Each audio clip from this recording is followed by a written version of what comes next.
Hello बच्चों, मेरा नाम दिवेश मिश्रा है और आप सभी प्यारे प्यारे बच्चों का आरपीएम विद्यापीठ नीट यूट्यूब चैनल पे स्वागत है। आशा करता हूँ आप सब मस्त होंगे और अपने अपनी पढ़ाई में व्यस्त होंगे। बेटा, जैसा कि है कि कल आपका नीट का रिजल्ट आ चुका है। कुछ बच्चों को कॉलेज मिल रहा होगा, कुछ बच्चों को कॉलेज नहीं मिल रहा होगा। जिनको मिल रहा है उनको हमारी तरफ से बधाइयाँ, और जिनको नहीं मिल रहा हो बिल्कुल निराश ना हों। ठीक है, आपने पूरी मेहनत की। अगर आप ईमानदारी से पुत्र की मेहनत किए हुए हैं पूरे साल, तो आप अपने आप को पहले फीट थपथपाइए कि भाई साहब मैंने पूरे ईमानदारी से मेहनत की थी, नहीं हो पाया, इस साल जम के फिर से लगेंगे और इस साल तोड़कर एग्जाम फोड़कर अपना मन चाहा ड्रीम कॉलेज तक हम पहुंचेंगे। हो सकता है थोड़ी बेटा कहीं थोड़ी सी कमी रह गई हो जिसके कारण आपका नहीं हो पाया। ठीक है, निराश बिल्कुल ना हो, एकदम परेशान बिल्कुल ना हो, परेशान बिल्कुल भी ना हो, उदास नहीं होना है। ठीक है, अगर आप अपने आप में हार जाओगे कि आज मेरा नहीं हुआ, तो कल के लिए तैयारी नहीं कर पाओगे। मानते हैं कि ऐसा कहना बड़ा आसान है कि बेटा कोई बात नहीं, सब भूल के आगे बढ़ो। आपने पूरा एक साल अपने करियर को बनाने के लिए लगाया और आपका सिलेक्शन नहीं हुआ, तो कहीं ना कहीं आपके अंदर डीमोटिवेशन आता है। लेकिन अगर आपके माँ बाप सपोर्टिव है, आपको सपोर्ट करते हैं, आपका फ्रेंड सर्किल आपको सपोर्ट करता है, तो एक बार फिर से हिम्मत भरिए और जी जान से एकदम से लग जाइए। जिस चीज़ से आपको लगता है कि ये चीज़ हमारे सिलेक्शन के लिए बाधा बन रही है, उस चीज़ को आप छोड़िए और पूरे ईमानदारी से 100% दीजिए, ताकि इस बार आप अपने ड्रीम कॉलेज तक पहुंच सकें। जो सहयोग मेरे से हो सकेगा मैं आपको आपके कॉलेज तक पहुंचाने के लिए पूरा प्रयास करूंगा। जो बच्चे नए हैं, जो पहली बार चैनल को देख रहे हैं, बेटा उनसे ये कहना चाहता हूं कि पूरी तरीके से आप एकदम निश्चिंत रहें। एकदम अच्छे जगह आप पहुंचे हुए हैं। फिजिक्स केमिस्ट्री आपको एकदम अच्छे तरीके से समझा दी जाएगी, आपके दिमाग में एकदम चीज़ उतार दी जाएगी। ये मत देखिए कि हाँ सब्सक्राइबर इसके पास बहुत कम है, 28 है, 25 है, 26 है, तो क्या पढ़ाएगा। भाई शुरुआत हमने भी की है और शुरुआत आपको भी करनी है। एक दूसरे पर भरोसा रखते हैं और खूब मेहनत करते हैं और हम लोग खूब आगे बढ़ते हैं। तो सब्सक्राइबर देख के किसी टीचर को आप जज मत करिए कि हाँ कैसा पढ़ाएगा। उससे कंटेंट को देखिए, उसको पढ़ाने तरीकों को देखिए, उसके बाद उस पर आप विश्वास करिए। ठीक है, चलिए बिल्कुल निराश ना हुए, इस बार हम लोग अपने मनचाहे मेडिकल कॉलेज तक पहुंचेंगे। चलिए स्टार्ट करते हैं। बेटा देखिए, केमिस्ट्री का जो हमारा फिजिकल केमिस्ट्री का चैप्टर नंबर 1 जो हमारा है, some basic concept of chemistry, उसका लेक्चर नंबर 1 हमने पढ़ाकर अपलोड कर दिया है। आज का लेक्चर नंबर 2 है। बिल्कुल हर चीज को बेसिक से एकदम पढ़ाया जा रहा है, तो बिल्कुल घबराने सर मुझे कुछ भी नहीं आता है। अगर आपको ऐसा लगता है कुछ नहीं आता तो बिल्कुल निराश ना हों, आपको बहुत कुछ आता है। बस आप अपने हिम्मत को, अपने अंदर चीजों को पहचानिए, निराश बिल्कुल मत होइए। ठीक है, आज अपने आप से वादा करिए कि जो गलतियों को हम लोग रिपीट नहीं करेंगे और आने वाले समय में हम लोग निरंतर मेहनत करेंगे। ठीक है, चलिए बच्चों स्टार्ट करते हैं। अब आता है इसके लेक्चर नंबर 2 में आज हम लोग क्या पढ़ने वाले हैं। तो आज हम लोग पढ़ेंगे बेटा एटॉमिक नंबर और मास नंबर के बारे में हम लोग पढ़ने वाले हैं। इसके पहले जो हमने कल लेक्चर नंबर 1 में पढ़ा था, कल नहीं परसों जो लेक्चर नंबर 1 में पढ़ा था, उसको मैं थोड़ा सा आपको पहले रिवाइज करवा देता हूं, फिर हम लोग कहाँ आएंगे, अपने आज के टॉपिक पर आएंगे। कल जो लेक्चर आने वाला होगा वहां से अपना एनसीईआरटी प्रॉपर चालू होगा। ये बेसिक बातें हैं जो आपको आनी चाहिए, वो लेक्चर नंबर 1 लेक्चर नंबर 2 में हमने इसको करा दिया है। ठीक है, चलिए स्टार्ट करते हैं। बेटा लेक्चर नंबर 1 हमने पढ़ा था मैटर क्या होता है, कि तोड़ दो फोड़ दो, उसकी छोटी छोटी जो हमारी इकाई है, जैसे उसके अंदर क्या मिलेगा हमको, एटम मिलेगा। किसी चीज को तोड़ने फोड़ने जो को मिल रहा है, तोड़ने फोड़ने क्या मिला हमको, एटम मिला। एटम क्या होता है, सिंगल होते हैं। जैसे ऑक्सीजन अकेला है, नाइट्रोजन अकेला है, आयरन अकेला है, नियॉन अकेला है, तो सब अकेले हैं, सिंगल फॉर्म में, वो सारे हमारे क्या है, एटम है। क्या बच्चों, वो एटम कहलाएंगे। लेकिन अगर यहाँ पे टू और मोर देन 2 एटम, जब 2 या 2 से ज्यादा एटम आपस में कंबाइन होते हैं तो क्या फॉर्म करते हैं, मॉलिक्यूल फॉर्म कर रहे होंगे। और मॉलिक्यूल के अंदर भी हमने कल नहीं परसों हम लोगों को देखा था कि इसके अंदर दो होता है, एक होमो एटॉमिक मॉलिक्यूल होता है, एक हेटेरो एटॉमिक मॉलिक्यूल होता है। तो होमो एटॉमिक क्या होता है सर, जहां पर एक ही जैसे एटम से मिलकर ये बने हुए हों, जहां पर एक ही जैसे एटम से मिलकर बने हुए हैं, उनको हम लोग बोलते हैं होमो एटॉमिक मॉलिक्यूल कहते हैं। अब आता है हेटेरोटॉमिक मॉलिक्यूल क्या होता है, जहां पर आप देखिए हाइड्रोजन अलग है, ऑक्सीजन अलग है। तो यहां पे हेटेरोटॉमिक मॉलिक्यूल के अंदर इसके अंदर अलग अलग एटम आपस में कंबाइन करके मॉलिक्यूल को फॉर्म कर रहे होंगे। एक बात और था, जो होमो एटॉमिक मॉलिक्यूल थे इसको हम लोग क्या एलिमेंट भी कह सकते थे, कंपाउंड का फॉर्मेशन नहीं करते हैं। लेकिन एक बात है, जो हेटेरोटॉमिक मॉलिक्यूल हैं ये कंपाउंड का फॉर्मेशन कर रहे होंगे, एलिमेंट का फॉर्मेशन ये नहीं करते हैं। इस बात को लेक्चर नंबर 1 में हमने आपको अच्छे से एकदम समझाया था। बिल्कुल ध्यान दीजिएगा, आगे और भी कुछ मिलने वाला है आपको।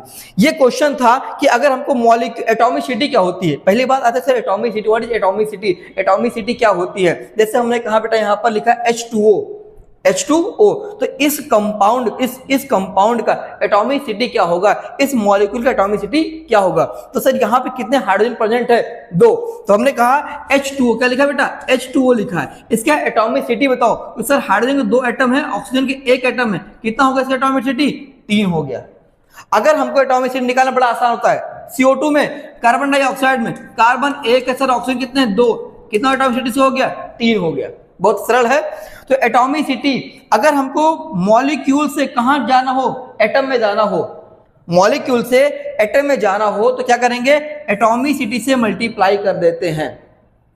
अच्छा, अगर एटम से कहां आना हो हमको, मॉलिक्यूल तक आना हो तो एटॉमिसिटी से डिवाइड कर देते हैं। इस पे कल वाले लेक्चर में हम लोग बहुत सारे क्वेश्चन हम लोगों ने करे थे।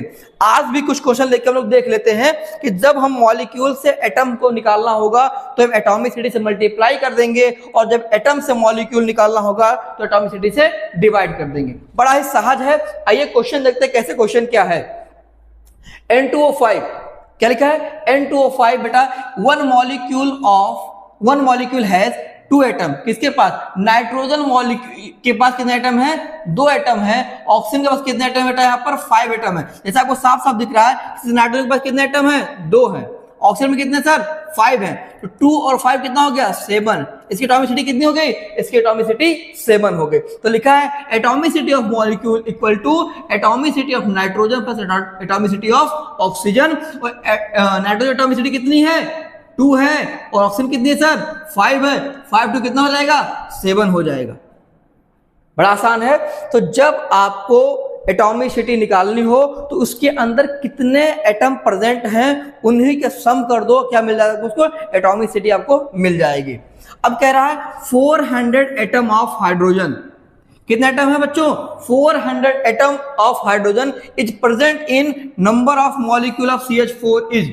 तो कह रहा है कि अगर 400 एटम हाइड्रोजन प्रेजेंट होंगे किसके अंदर, C4H10 के अंदर, तो इसमें नंबर ऑफ मॉलिक्यूल कितना होगा, नंबर ऑफ मॉलिक्यूल कितना होगा। अभी पीछे दिखाया था कि जब नंबर ऑफ मॉलिक्यूल निकालना होगा तो क्या करेंगे, एटॉमिसिटी से डिवाइड कर देंगे। नंबर ऑफ मॉलिक्यूल पूछा है तो एटॉमिसिटी से डिवाइड कर देंगे। आइए वही कर देते हैं। यहाँ पर क्या क्या नंबर ऑफ मॉलिक्यूल पूछा है तो क्या करेंगे, एटॉमिसिटी से डिवाइड कर देंगे। अब यहाँ पे कितने एटम है टोटल, 400 एटम। कितने एटम है, 400 एटम है। डिवाइड करना किससे करना है, उसकी एटॉमिसिटी से। किसके लिए बात कर रहा है यहाँ पर, हाइड्रोजन के लिए बात कर रहा है। उसकी एटॉमिसिटी कितनी बच्चों, सर हाइड्रोजन यहाँ पे 10 है, कितने हैं 10, तो हाइड्रोजन एटॉमिसिटी कितनी हो जाएगी, 10 हो जाएगी। तो 10 से डिवाइड कर देंगे, कितना आंसर आ जाएगा हमारा, 40 आ जाएगा। कितना आसान से था, कितना आसान से था कि अगर हमको एटम दिया हो, मॉलिक्यूल पूछ रहा हो, एटॉमिसिटी से डिवाइड कर देंगे। अगर हमको मॉलिक्यूल दिया हो, एटम पूछ रहा होगा, एटॉमिसिटी से मल्टीप्लाई कर देंगे। कितना आसान सा है। एटॉमिसिटी क्या होता है आपको समझ में आ गया। जैसे हमने कहा यहाँ पर H2SO4 कहा, तो यहाँ पे हाइड्रोजन की एटॉमिसिटी कितनी हो जाएगी, 2, सल्फर कितनी हो जाएगी, 1, ऑक्सीजन कितनी हो जाएगी, 4। अब इस कंपाउंड का टोटल एटॉमिसिटी कितनी हो जाएगी, 2, 4, 6, 1 कितना हो जाएगा, 7 हो जाएगा। आशा करता हूं आपके भेजे में बात जा चुकी है। देखिए बेटा यहाँ पे क्वेश्चन आता है, which are the following has atomicity of molecule were equal to the atomicity of only element only. तो कह रहा है इनमें से हमें 4 ऑप्शन दिए गए हैं, इसमें क्या जो एटॉमिसिटी ऑफ मॉलिक्यूल है वो किसके इक्वल हो रहा है, एलिमेंट, सिर्फ एलिमेंट के इक्वल हो रहा है। वो अच्छे से पता है कि जब वहां पर सिर्फ ओनली एलिमेंट बोल दे तो किसकी बात कर रहा होगा ये बच्चों, ये होमो एटॉमिक की बात कर रहा होगा। किसकी, होमो एटॉमिक मॉलिक्यूल की बात कर रहा होगा। जिस बच्चे ने लेक्चर नंबर 1 को देखा है उसके बाद बड़े आसानी से समझ में आ गई होगी। होमो एटॉमिक के अंदर क्या होता है, एक जैसे ही एटम से मिलकर बनते हैं और उसे क्या बोलते हैं हम लोग, एलिमेंट भी कहते हैं। होमो एटॉमिक कभी कंपाउंड का फॉर्मेशन नहीं करता है। किसका फॉर्मेशन करता है, वो एलिमेंट का फॉर्मेशन करता है। तो ओनली एलिमेंट का मतलब है होमो एटॉमिक मॉलिक्यूल। हेटेरोटॉमिक क्या होता है सर, जहां पे अलग अलग प्रकार के एटम आपस में कंबाइन होके फॉर्मेशन ऑफ कंपाउंड करते हैं, उसे बोलते हैं हेटेरो एटॉमिक मॉलिक्यूल कहते हैं। क्लियर। अब यहाँ पे ओनली एलिमेंट ओनली बोला है, इसका मतलब होमो एटॉमिक मॉलिक्यूल की बात करना चाह रहा होगा। अब यहाँ पे देखिए SO2 लिखा है सर, यहाँ पर ये अलग अलग हो गए हैं तो हेटेरोटॉमिक हो गया है। सर यहाँ भी अलग अलग हैं, ऑक्सीजन अलग है, सल्फर अलग है, तो सर ये भी हेटेरोटॉमिक है। यहाँ पर एक ही जैसे दिख रहे हैं तो क्या हो जाएगा हमारा, ये हो जाएगा हमारा होमो एटॉमिक मॉलिक्यूल हो जाएगा। यही हमारा एटम है, ये क्या हमारा, ये हमारा क्या है, एलिमेंट। क्या ये हमारा एलिमेंट है। ओनली एलिमेंट, ओनली मतलब क्या हो गया, ये हमारा हो गया, ये हमारा क्या हो जाएगा, आंसर हो जाएगा S8। यहां पे देखिए फिर से हमारे पास हेटेरोटॉमिक मॉलिक्यूल आ चुका है। तो S8 जो है हमारा एक ही जैसे एटम से मिलकर बना हुआ है तो कहलाएगा होमोएटॉमिक कहलाएगा। और होमोएटॉमिक जो होते क्या होता है हमारा, वो एलिमेंट का फॉर्मेशन करते हैं। तो हमारा S8 हमारा आंसर हो जाएगा। इसके बाद हमने आपको एटम के बारे में भी पिछले लेक्चर में पढ़ाया था कि एटम के अंदर जो हमारा, ऐसे हमने ऐसे दिखा दिया X, तो X हमारा कोई एटम होगा, इसके चरणों में जो नीचे लिखा जाता है उसको बोलते हैं क्या, उसको बोलते हैं एटॉमिक नंबर। किससे दिखाते हैं, उसको Z से दिखाते हैं। और जो ऊपर आपका A है इसको मास नंबर या इसको एटॉमिक मास भी हम लोग कहते हैं। तो यहां पे देखिएगा बेटा, जो इसके अंदर एटम का कोई सिंबल होगा, बात सही है।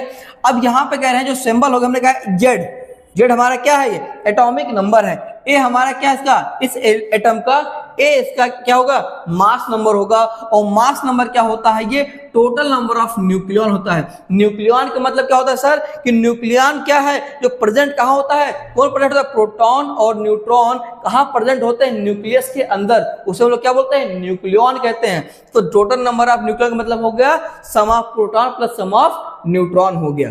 फिर आता है जेड, हमारा क्या है, एटॉमिक नंबर है, जो क्या होता है, नंबर ऑफ प्रोटॉन के बराबर होता है।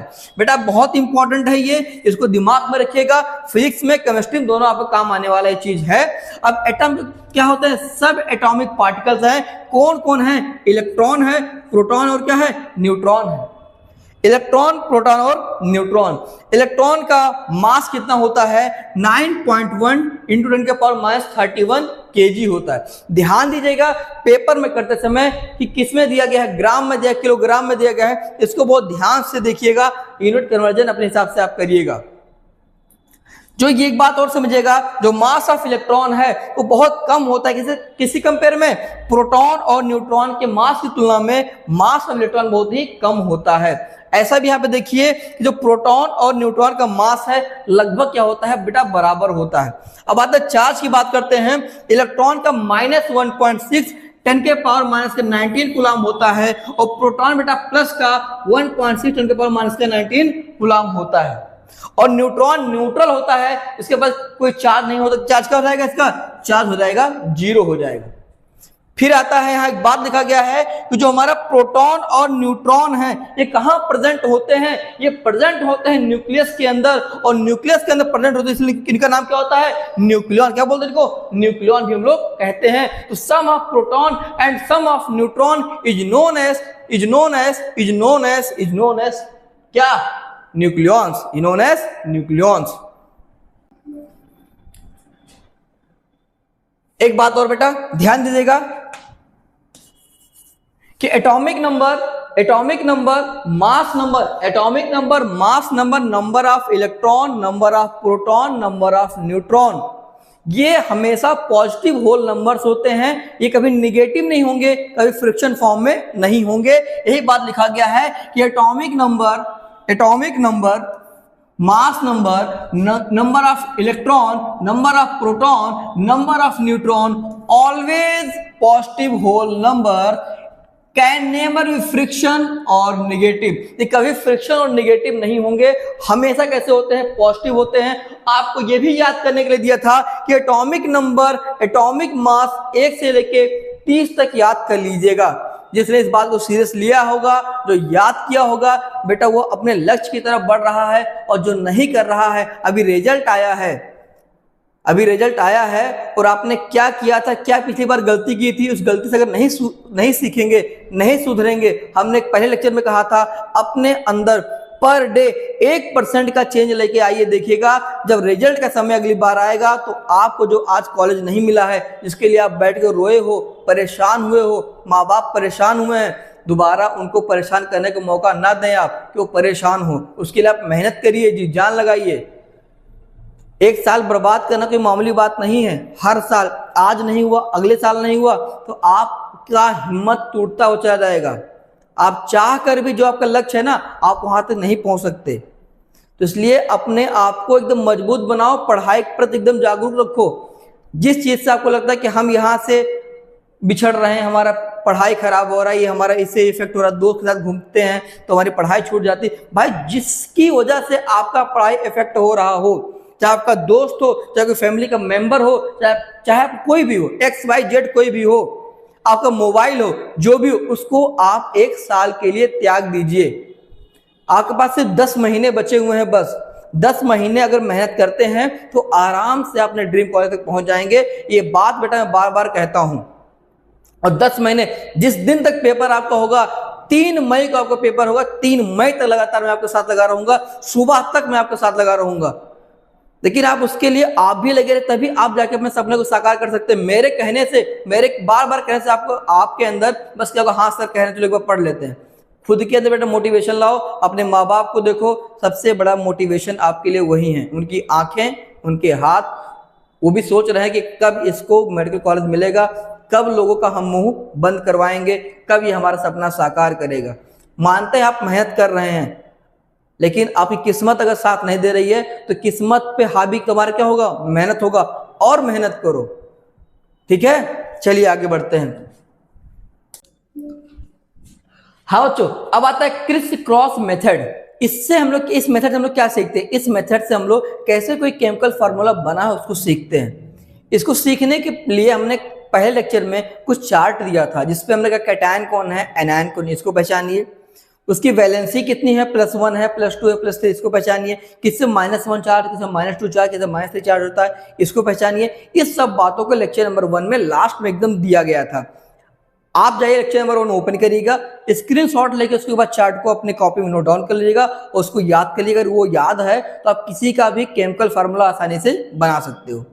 ये टॉपिक बेटा 12th का या फर्स्ट ईयर का टॉपिक नहीं है, ये टॉपिक 9th का है। एकदम बेसिक बात, बेसिक कॉन्सेप्ट ऑफ केमिस्ट्री से नाम है, उसमें एकदम बेसिक बात हम आपको बता रहे हैं। अभी हमारे एनसीईआरटी चालू नहीं हुआ है। हमारा एनसीईआरटी पता कब चालू, मेरा एनसीईआरटी चालू कल से हम लोग एनसीईआरटी पे आएंगे, उसकी हिस्ट्री पे आएंगे। अभी तक हम लोग सिर्फ अपना 9th ही पढ़ रहे हैं, देखा जाए तो। ये सब छोटी छोटी बातें जो आपको आनी चाहिए। तो क्रिस क्रॉस मेथड से हम केमिकल फार्मूला कैसे बनता है उसको हम लोग देखने वाले हैं। तो यहां पे एक सोडियम बाइकार्बोनेट, और सोडियम का सिंबल क्या होता है बच्चों, Na होता है। और बोलो बाइकार्बोनेट, अब सर बाइकार्बोनेट क्या होता है हमको पता ही नहीं है, इसीलिए कहा उस चार्ट को जाके आप देखिएगा, उस चार्ट में सब कुछ लिखा हुआ है। बाइकार्बोनेट होता है HCO3 होता है। इसकी वैलेंसी कितनी होती है, इसकी वैलेंसी होती है 1, इसकी वैलेंसी कितनी होती है 1, क्रॉस मल्टीप्लाई कर दीजिएगा तो क्या हो जाएगा ये। अब यहाँ पे 1 है, यहाँ भी 1 सेम ही है, तो क्या लिखा जाएगा, NaHCO3 लिख दिया गया, ये बन गया।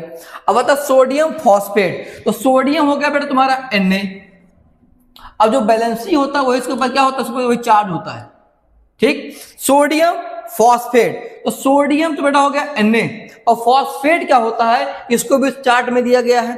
फॉस्फेट होता है PO4, उस पे क्या होता है, माइनस का होता है ये 3, और ये होता है बेटा प्लस का 1 होता है, ये भी बताया हुआ है। अब यहाँ पे ये इसकी वैल्यू कितनी हो जाएगी 1, इसकी वैल्यू कितनी हो जाएगी 3, क्रॉस मल्टीप्लाई कर लीजिए तो सोडियम कितना यहाँ पे आपके पास है, यहाँ हो गया 3, और PO4 कितना है, PO4 आपके पास है 1। अब ये 1 को एक ही है तो इसको हम लिखेंगे नहीं, क्लियर? तो ये आपका बन गया फार्मूला Na3PO4। तो सोडियम फॉस्फेट का फार्मूला क्या होता है? केमिकल फार्मूला Na3PO4 होता है। इसी प्रकार और भी क्वेश्चन लिए गए हैं। यह बोला पोटेशियम कार्बोनेट, पोटेशियम का सिंबल क्या होता है? सिंबल होता है K, ये होता है प्लस का 1 होता है। कार्बोनेट क्या होता है? ये होता है CO3, माइनस का ये होता है 2 होता है। अब यहां पे पोटेशियम का वैलेंसी 1, इसका हो जाएगा कितना? 2। अब क्रिस क्रॉस मतलब क्रिस में क्या होता है? टेढ़ा तिरछा उड़ा कर देंगे। अब यहाँ पोटेशियम तो पोटेशियम दिख रहा है कितना? 2 दिख रहा है। और CO3 कितना दिख रहा है? यहाँ पर CO3 यहाँ पर तो पास 1 दिख रहा है। तो फार्मूला का पोटेशियम कार्बोनेट फार्मूला क्या हो जाएगा? K2CO3 हो जाएगा। कितना आसान सा है। अमोनियम फॉस्फेट, अब अमोनियम का क्या होता है? उस भी चार्ट में भी दिया गया है। अमोनियम होता है NH4 प्लस का, फॉस्फेट होता है PO4 माइनस का 3। तो यहां पर ये हो जाएगा, ये प्लस का 1 हो गया और ये हो गया यहां पास ये 3 हो गया। क्रॉस मल्टीप्लाई कर देंगे तो क्या बन जाएगा? ये बन जाएगा NH4। कितने दिए गए हैं? 3 है तो यहां पर 3 ऐसे लिख दिया जाएगा। और PO4 ये एक ही है तो ऐसे इसको लिख देंगे। तो ये क्या बन गया हमारा? NH3PO4, ये बन गया हमारा अमोनियम फॉस्फेट। तो किसी का केमिकल फार्मूला निकालना लिखना इतना ही आसान जितना आपको दिख रहा है। अब आता है मैग्नीशियम नाइट्राइड क्या है? मैग्नीशियम होता है सिंबल क्या है? Mg, ये होता है प्लस का 2 होता है। और नाइट्राइड का होता है N माइनस का 3 होता है। तो यहां ये हो जाएगा, इसका बैलेंसी 2 है, इसका बैलेंसी 3 है। क्रॉस मल्टीप्लाई कर दीजिए, ये हो जाएगा Mg। कितना Mg है? 3 है। और यहाँ पे N क्या है? N कितनी है? 2 है। ये बन गया Mg3N2। क्या बन गया? Magnesium nitride. तो बड़ा ही आसान था। अगर आप पीछे देखें, यहां पीस को भी देखें तो कुछ नहीं, सोडियम बाइकार्बोनेट। सोडियम बेटा, सोडियम क्या हो गया आपका? ये आपका हो गया सोडियम, ये सोडियम। बाइकार्बोनेट होता है HCO3 होता है। इसको उस चार्ट से फिर से बोल रहा हूं, बार बार बोल रहा हूं, उस चार्ट को आप दिमाग में बैठा लीजिए, उस चार्ट को आप याद कर लीजिए। अगर आपको याद हो जाता तो आप किसी का भी केमिकल फार्मूला आसानी से लिख लोगे। तो सोडियम बाइकार्बोनेट हो गया, बैलेंसी इसकी 1 और क्रॉस मल्टीप्लाई कर देंगे, NHCO3 हो जाएगा। सोडियम फॉस्फेट, सोडियम होता है Na प्लस का 1 होता है, फॉस्फेट PO4 माइनस का 3 होता है। 1 और 3 क्रॉस मल्टीप्लाई कर लेंगे, N3PO4 हो जाएगा। ये क्या हो गया? सोडियम फॉस्फेट का फार्मूला हो गया। नेक्स्ट स्लाइड आता है सोडियम कार्बोनेट। इसको भी समझा दिए आपको कि सोडियम यहाँ क्या होता है? प्लस का 1 हो, सॉरी पोटेशियम कार्बोनेट है, पोटेशियम प्लस का 1, कार्बोनेट होता है CO3 माइनस का 2 होता है। क्रॉस मल्टीप्लाई कर देंगे, K2CO3 बन गया। अमोनियम, इसको याद कर लेंगे, क्या होता है? NH4 प्लस का 1 चार्ज इस पे होता है और फॉस्फेट होता है PO3 माइनस का 3 इस पे चार्ज होता है। बैलेंसी यहाँ पे सिंबल लिख दिया, ये इसकी बैलेंसी लिख दी और यहाँ क्रॉस मल्टीप्लाई कर दिया। NH4 कितना है? ये 3 है तो NH4 ये 3 लिख दिया गया और PO4 1 है, PO4 सिर्फ यहाँ पर लिख दिया गया। इसी प्रकार ये भी था। आपको अच्छे समझा दिया हूं, आशा करता हूं कि दिमाग में बातें जा चुकी होंगी। अब आता बेटा हमारा atomic number and mass number. कहीं कहीं इसको एटॉमिक नंबर और एटॉमिक मास भी कहते हैं, तो बिल्कुल घबराने वाली बात नहीं है। दोनों बात, मास नंबर बोलो चाहे एटॉमिक मास बोलो, बात एक ही है।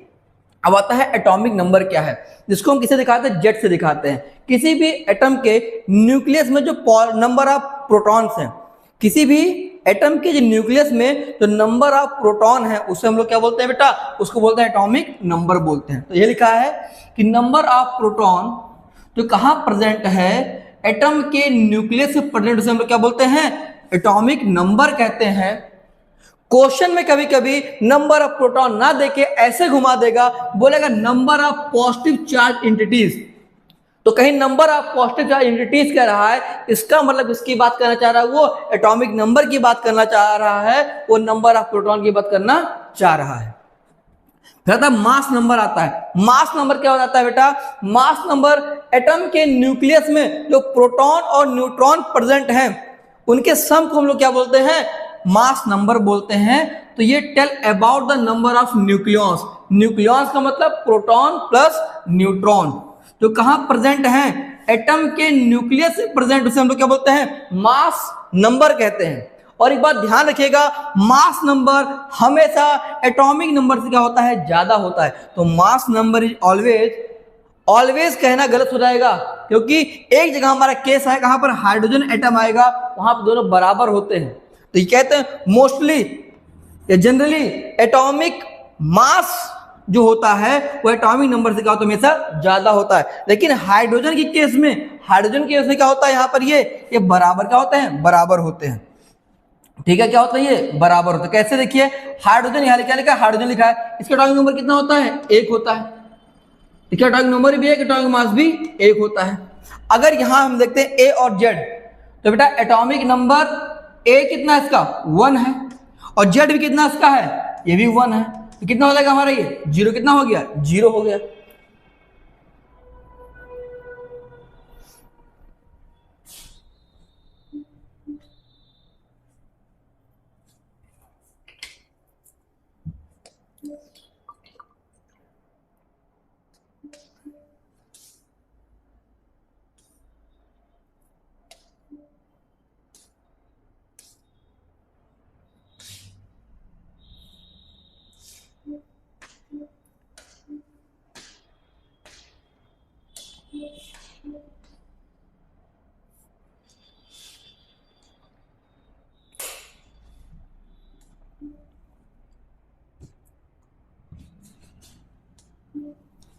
अब आता है बेटा हमारा एटॉमिक नंबर और मास नंबर।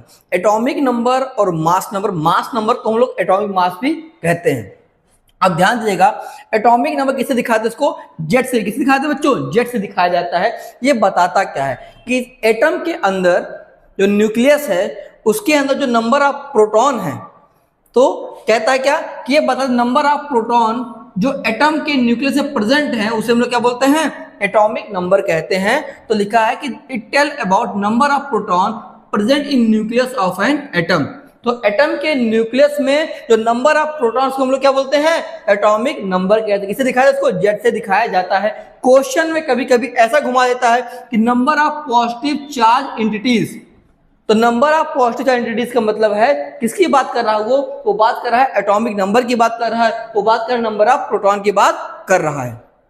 सेकंड यहां लिखा हुआ है मास नंबर, किसे दिखाते हैं, उसको ए से दिखाते हैं। किसी भी एटम के न्यूक्लियस में जो न्यूक्लियॉन्स प्रेजेंट है उसे हम लोग क्या बोलते हैं, सम ऑफ न्यूक्लियॉन्स। न्यूक्लियस में क्या होता है, प्रोटॉन और neutron.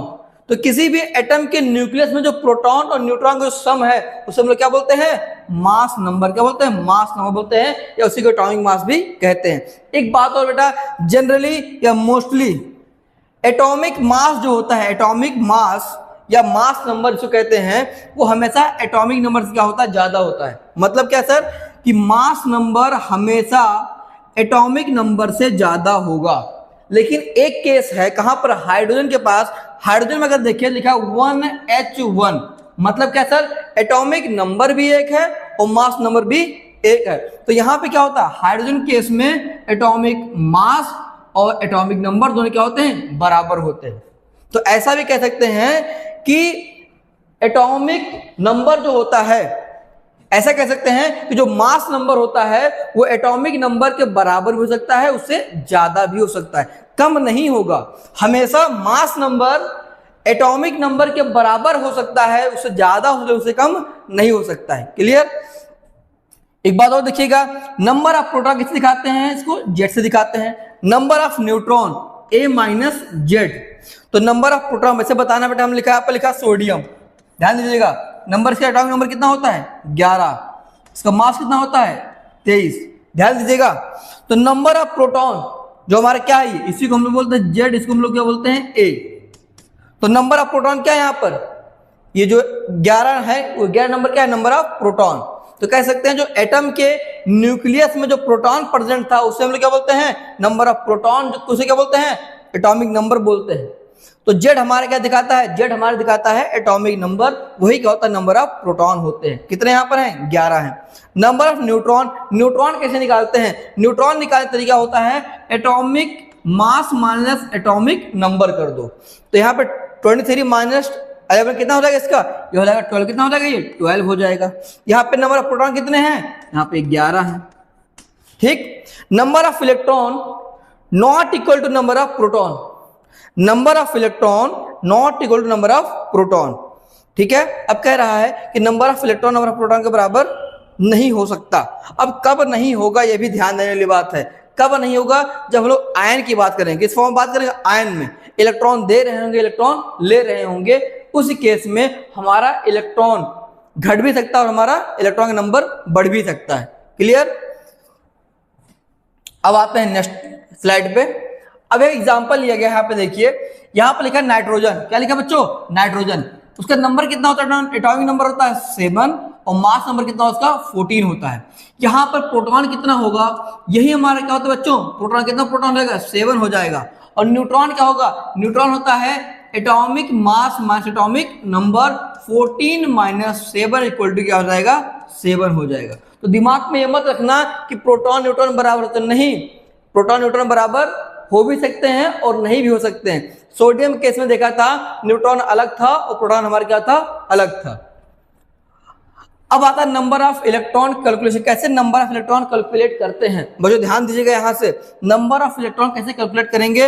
In neutral atom. Neutral मतलब बेटा जहां पर इलेक्ट्रॉन का आदान प्रदान ना हो रहा हो, एकदम क्या हो? न्यूट्रल हो, या अनचार्ज एटम, उसमें कोई चार्ज ना हो, मतलब वो न्यूट्रल एटम को क्या बोल सकते हैं? अनचार्ज बोल सकते हैं। न उसमें इलेक्ट्रॉन, उसमें प्रोटॉन है, या नॉन बॉन्डेड एटम। इन सब के अंदर कैसे नंबर ऑफ इलेक्ट्रॉन कैलकुलेट करते हैं? आइए देखते हैं।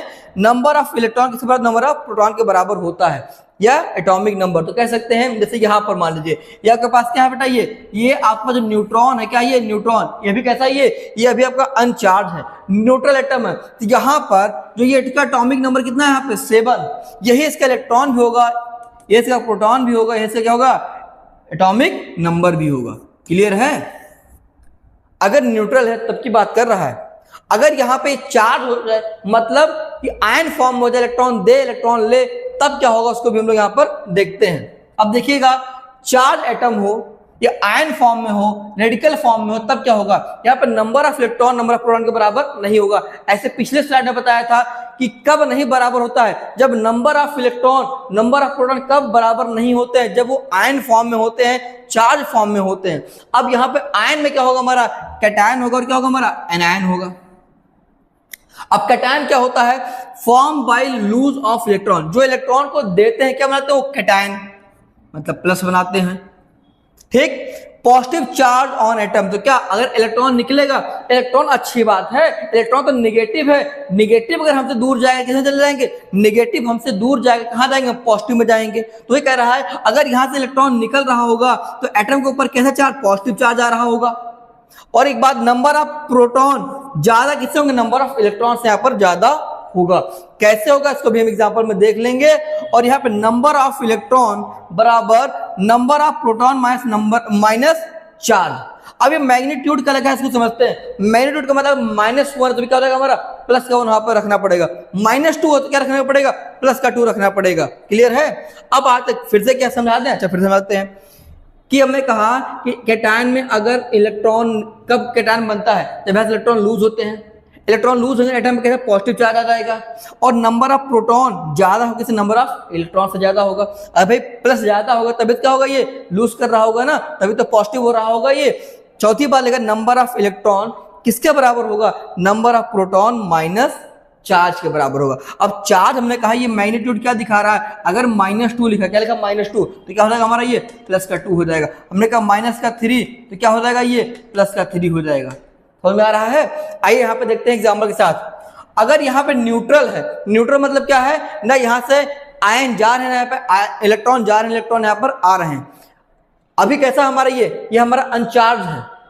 तो अनचार्ज में ये एटॉमिक नंबर दिखाता है, क्या मास नंबर दिखाता है। तो अभी बताया था कि जब कैलकुलेशन करेंगे इसका, न्यूट्रल करते हैं तो जो हमारा एटॉमिक नंबर होता है, हमारा इलेक्ट्रॉन हमारा क्या होता है? प्रोटॉन होता है। तो अनचार्ज में देखिएगा इलेक्ट्रॉन यहाँ पे कितना 11 है और प्रोटॉन भी कितना यहाँ पर है? 11 है। और जब न्यूट्रॉन निकालते हैं तो atomic mass minus atomic number निकालते हैं। 23 में से 11 जाएगा, 23 में 11 कितना बचेगा? ये अरे बताओ कितना बचेगा? 12 हो जाएगा। क्लियर? अब यहाँ पे देखिए कैटायन की बात करें, मतलब ये चार्ज बॉडी है। अब कैटायन है, इसका मतलब किस पे क्या होगा? प्लस होगा। सोडियम पे प्लस का 1 लिखा, क्या लिखा? प्लस का 1 है। इसकी वैलेंसी कितनी? प्लस की 1 होती है। ये प्लस का 1 है, कैटायन बना रहा है सोडियम। इसका मतलब क्या है? इलेक्ट्रॉन को ये लूज कर रहा होगा। इलेक्ट्रॉन को लूज करके क्या होगा? ये पॉजिटिव हो रहा है। तो यहाँ पर प्रोटॉन क्या होगा? प्रोटॉन कितना है यहाँ पर? ये हमारा प्रोटॉन कितना है यहाँ पर 11, कितना प्रोटॉन हो जाएगा 11 हो जाएगा। लेकिन न्यूट्रॉन कैसे निकालेंगे, न्यूट्रॉन हमेशा एटॉमिक मास में एटॉमिक नंबर 23 माइनस 11 कितना हो जाएगा 12 हो जाएगा। लेकिन अब ध्यान देने वाली बात कहां पर है, चार्ज वाले के अंदर इलेक्ट्रॉन में इलेक्ट्रॉन प्रोटॉन के बराबर नहीं होता है, ये चार्ज बॉडी है।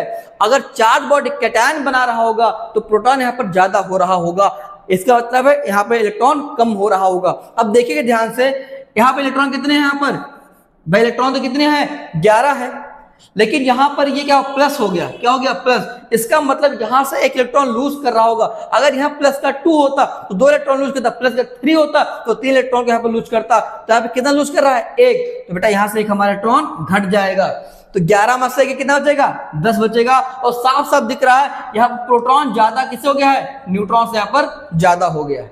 कहां पर, इसकी बात कर रहे हैं बेटा, क्लियर। अब एनायन की बात, किसी बात करते हैं, एनायन की बात करते हैं। ये कब बनता है, जब इलेक्ट्रॉन को लेता है, इलेक्ट्रॉन को जब ये लेगा तो लेके क्या बना एनायन, मतलब निगेटिव बात कर रहा होगा ये, तो एक एटम पे कैसा हो जाएगा, एटम पे निगेटिव चार्ज हो जाएगा। अरे इलेक्ट्रॉन अच्छी चीज है, इलेक्ट्रॉन तो निगेटिव है, निगेटिव को और अपने ऊपर ले लोगे तो कहां चले जाओगे बेटा, निगेटिव चार्ज आप पे आ जाएगा। तीसरी बात, अगर इलेक्ट्रॉन ले रहे होगे तो इलेक्ट्रॉन तो वापस ज्यादा हो रहा होगा, नंबर ऑफ प्रोटॉन क्या कम हो रहे होंगे। लास्ट बात यहाँ पे, नंबर ऑफ इलेक्ट्रॉन जो यहां पर है वो क्या होता है, number of proton plus charge का मैग्नीट्यूड। यहां पे क्या था, नंबर ऑफ इलेक्ट्रॉन निकालने का तरीका था, नंबर ऑफ प्रोटॉन, कितना प्रोटॉन था बेटा यहाँ पर 11 था, क्लियर, माइनस चार्ज, चार्ज किस पर है प्लस का 1 है। अब बेटा प्लस का 1 तो है, लेकिन यहां क्या लगा था आपको, ये माइनस लगा हुआ है। अब यहां पे क्या दिखाना चाह रहा है कि एक इलेक्ट्रॉन लूज हो रहा है, इसलिए क्या हो जाएगा, ये माइनस का 1 होकर ही हमारा हो जाएगा 10 हो जाएगा। यहां पे क्या होता है, नंबर ऑफ इलेक्ट्रॉन बराबर number of proton plus charge का मैग्नीट्यूड। आइए देखते हैं आगे, इसका एग्जांपल लेके देखते हैं। अब यहां क्या लिखा बेटा, क्लोरीन। अब ये हमारा क्या है, ये न्यूट्रल का है, ये न्यूट्रल है, ये क्या है न्यूट्रल है, बट ये कैसा है, ये चार्ज है, क्या है ये बेटा चार्ज है। आयन कैसा है तुम्हारा, ये एनायन क्या बना रहा है, एनायन बना रहा है। क्यों एनायन बना रहा है, क्योंकि सर यहाँ पे माइनस का 1 दिख रहा है, क्या दिखा माइनस का 1 दिख रहा है। अब यहाँ पे प्रोटॉन कितना होगा, ध्यान से देखना बेटा, यहाँ प्रोटॉन कितना होगा, यहाँ प्रोटॉन होगा हमारे पास, देखिए यही हमारा, ये कैसा है न्यूट्रल है, तो जो प्रोटॉन वही हमारे होगा, इलेक्ट्रॉन वही हमारे किसके बराबर होगा, एटॉमिक नंबर के बराबर होगा। प्रोटॉन कितना है 17, इलेक्ट्रॉन कितना हो जाएगा 17, और न्यूट्रॉन क्या होता है, mass number minus atomic number. Mass number कितना है 35 माइनस 17 कितना 18, क्लियर। अब यहां पे देखिएगा एनायन आ चुका है, यहां माइनस का चार्ज पे आ चुका है, तो प्रोटॉन यहां पर कितना होगा 17, प्रोटॉन कितना होगा यहाँ पर 17 होगा, लेकिन माइनस चार्ज आ चुका है। अब प्रोटॉन इलेक्ट्रॉन आपस में बराबर होने वाले नहीं है, क्योंकि ये न्यूट्रल नहीं है, कैसा ये चार्ज है। अब देखिएगा यहाँ पे न्यूट्रॉन कैसे निकालेंगे, 35 माइनस 17 कितना हो जाएगा, ये 18। तो जितना पार्ट तो सेम चलता है, बवाल कहां पर है, बवाल इलेक्ट्रॉन के पास, किसके पास है, इलेक्ट्रॉन के पास है। अब यहां पे देखिएगा बच्चों, लिखा था फॉर्मूला क्या था आपका, देखिए फॉर्मूला आपके पास था यहां पर कि नंबर ऑफ इलेक्ट्रॉन बराबर number of proton plus charge का मैग्नीट्यूड। तो यहां पे देखिएगा नंबर ऑफ इलेक्ट्रॉन बराबर नंबर ऑफ प्रोटॉन कितना है 17 प्लस चार्ज का मैग्नीट्यूड। अभी हमने कहा -1 होगा तो प्लस का 1 हो जाएगा। मैग्नीट्यूड क्या दिखाता है कि बेटा चार दीवारी के अंदर कोई है तो माइनस में क्या हो जाएगा, पढ़ पढ़ के भैया अभी आपका पेपर हुआ है, आप बहुत माइनस फील कर रहे हो, आप बहुत लो फील कर रहे हो कि हमारा क्या होगा। एक दीवार में एक कमरे में कैद होके खूब मेहनत करिए, 1 साल मैग्नीट्यूड लगा लीजिए अपने पीछे, आगे पीछे क्या हो जाएंगे आप, प्लस। कहाँ पहुंच जाएंगे, कॉलेज में। तो भाई साहब यही बात यहाँ लिखा है, ये -1 क्या दिखा रहा है, -1 मैग्नीट्यूड क्या लगेगा, प्लस का 1 हो जाएगा। -3 लिखा हुआ है मैग्नीट्यूड में, क्या प्लस का 3 हो जाएगा। तो भाई साहब क्या हो जाएगा, ये प्लस का 1 हो गया, तो 17 और कितना हो गया 18। अब यहाँ पे देखिएगा क्या यहाँ पर इलेक्ट्रॉन ज्यादा होगा, किससे, प्रोटॉन से।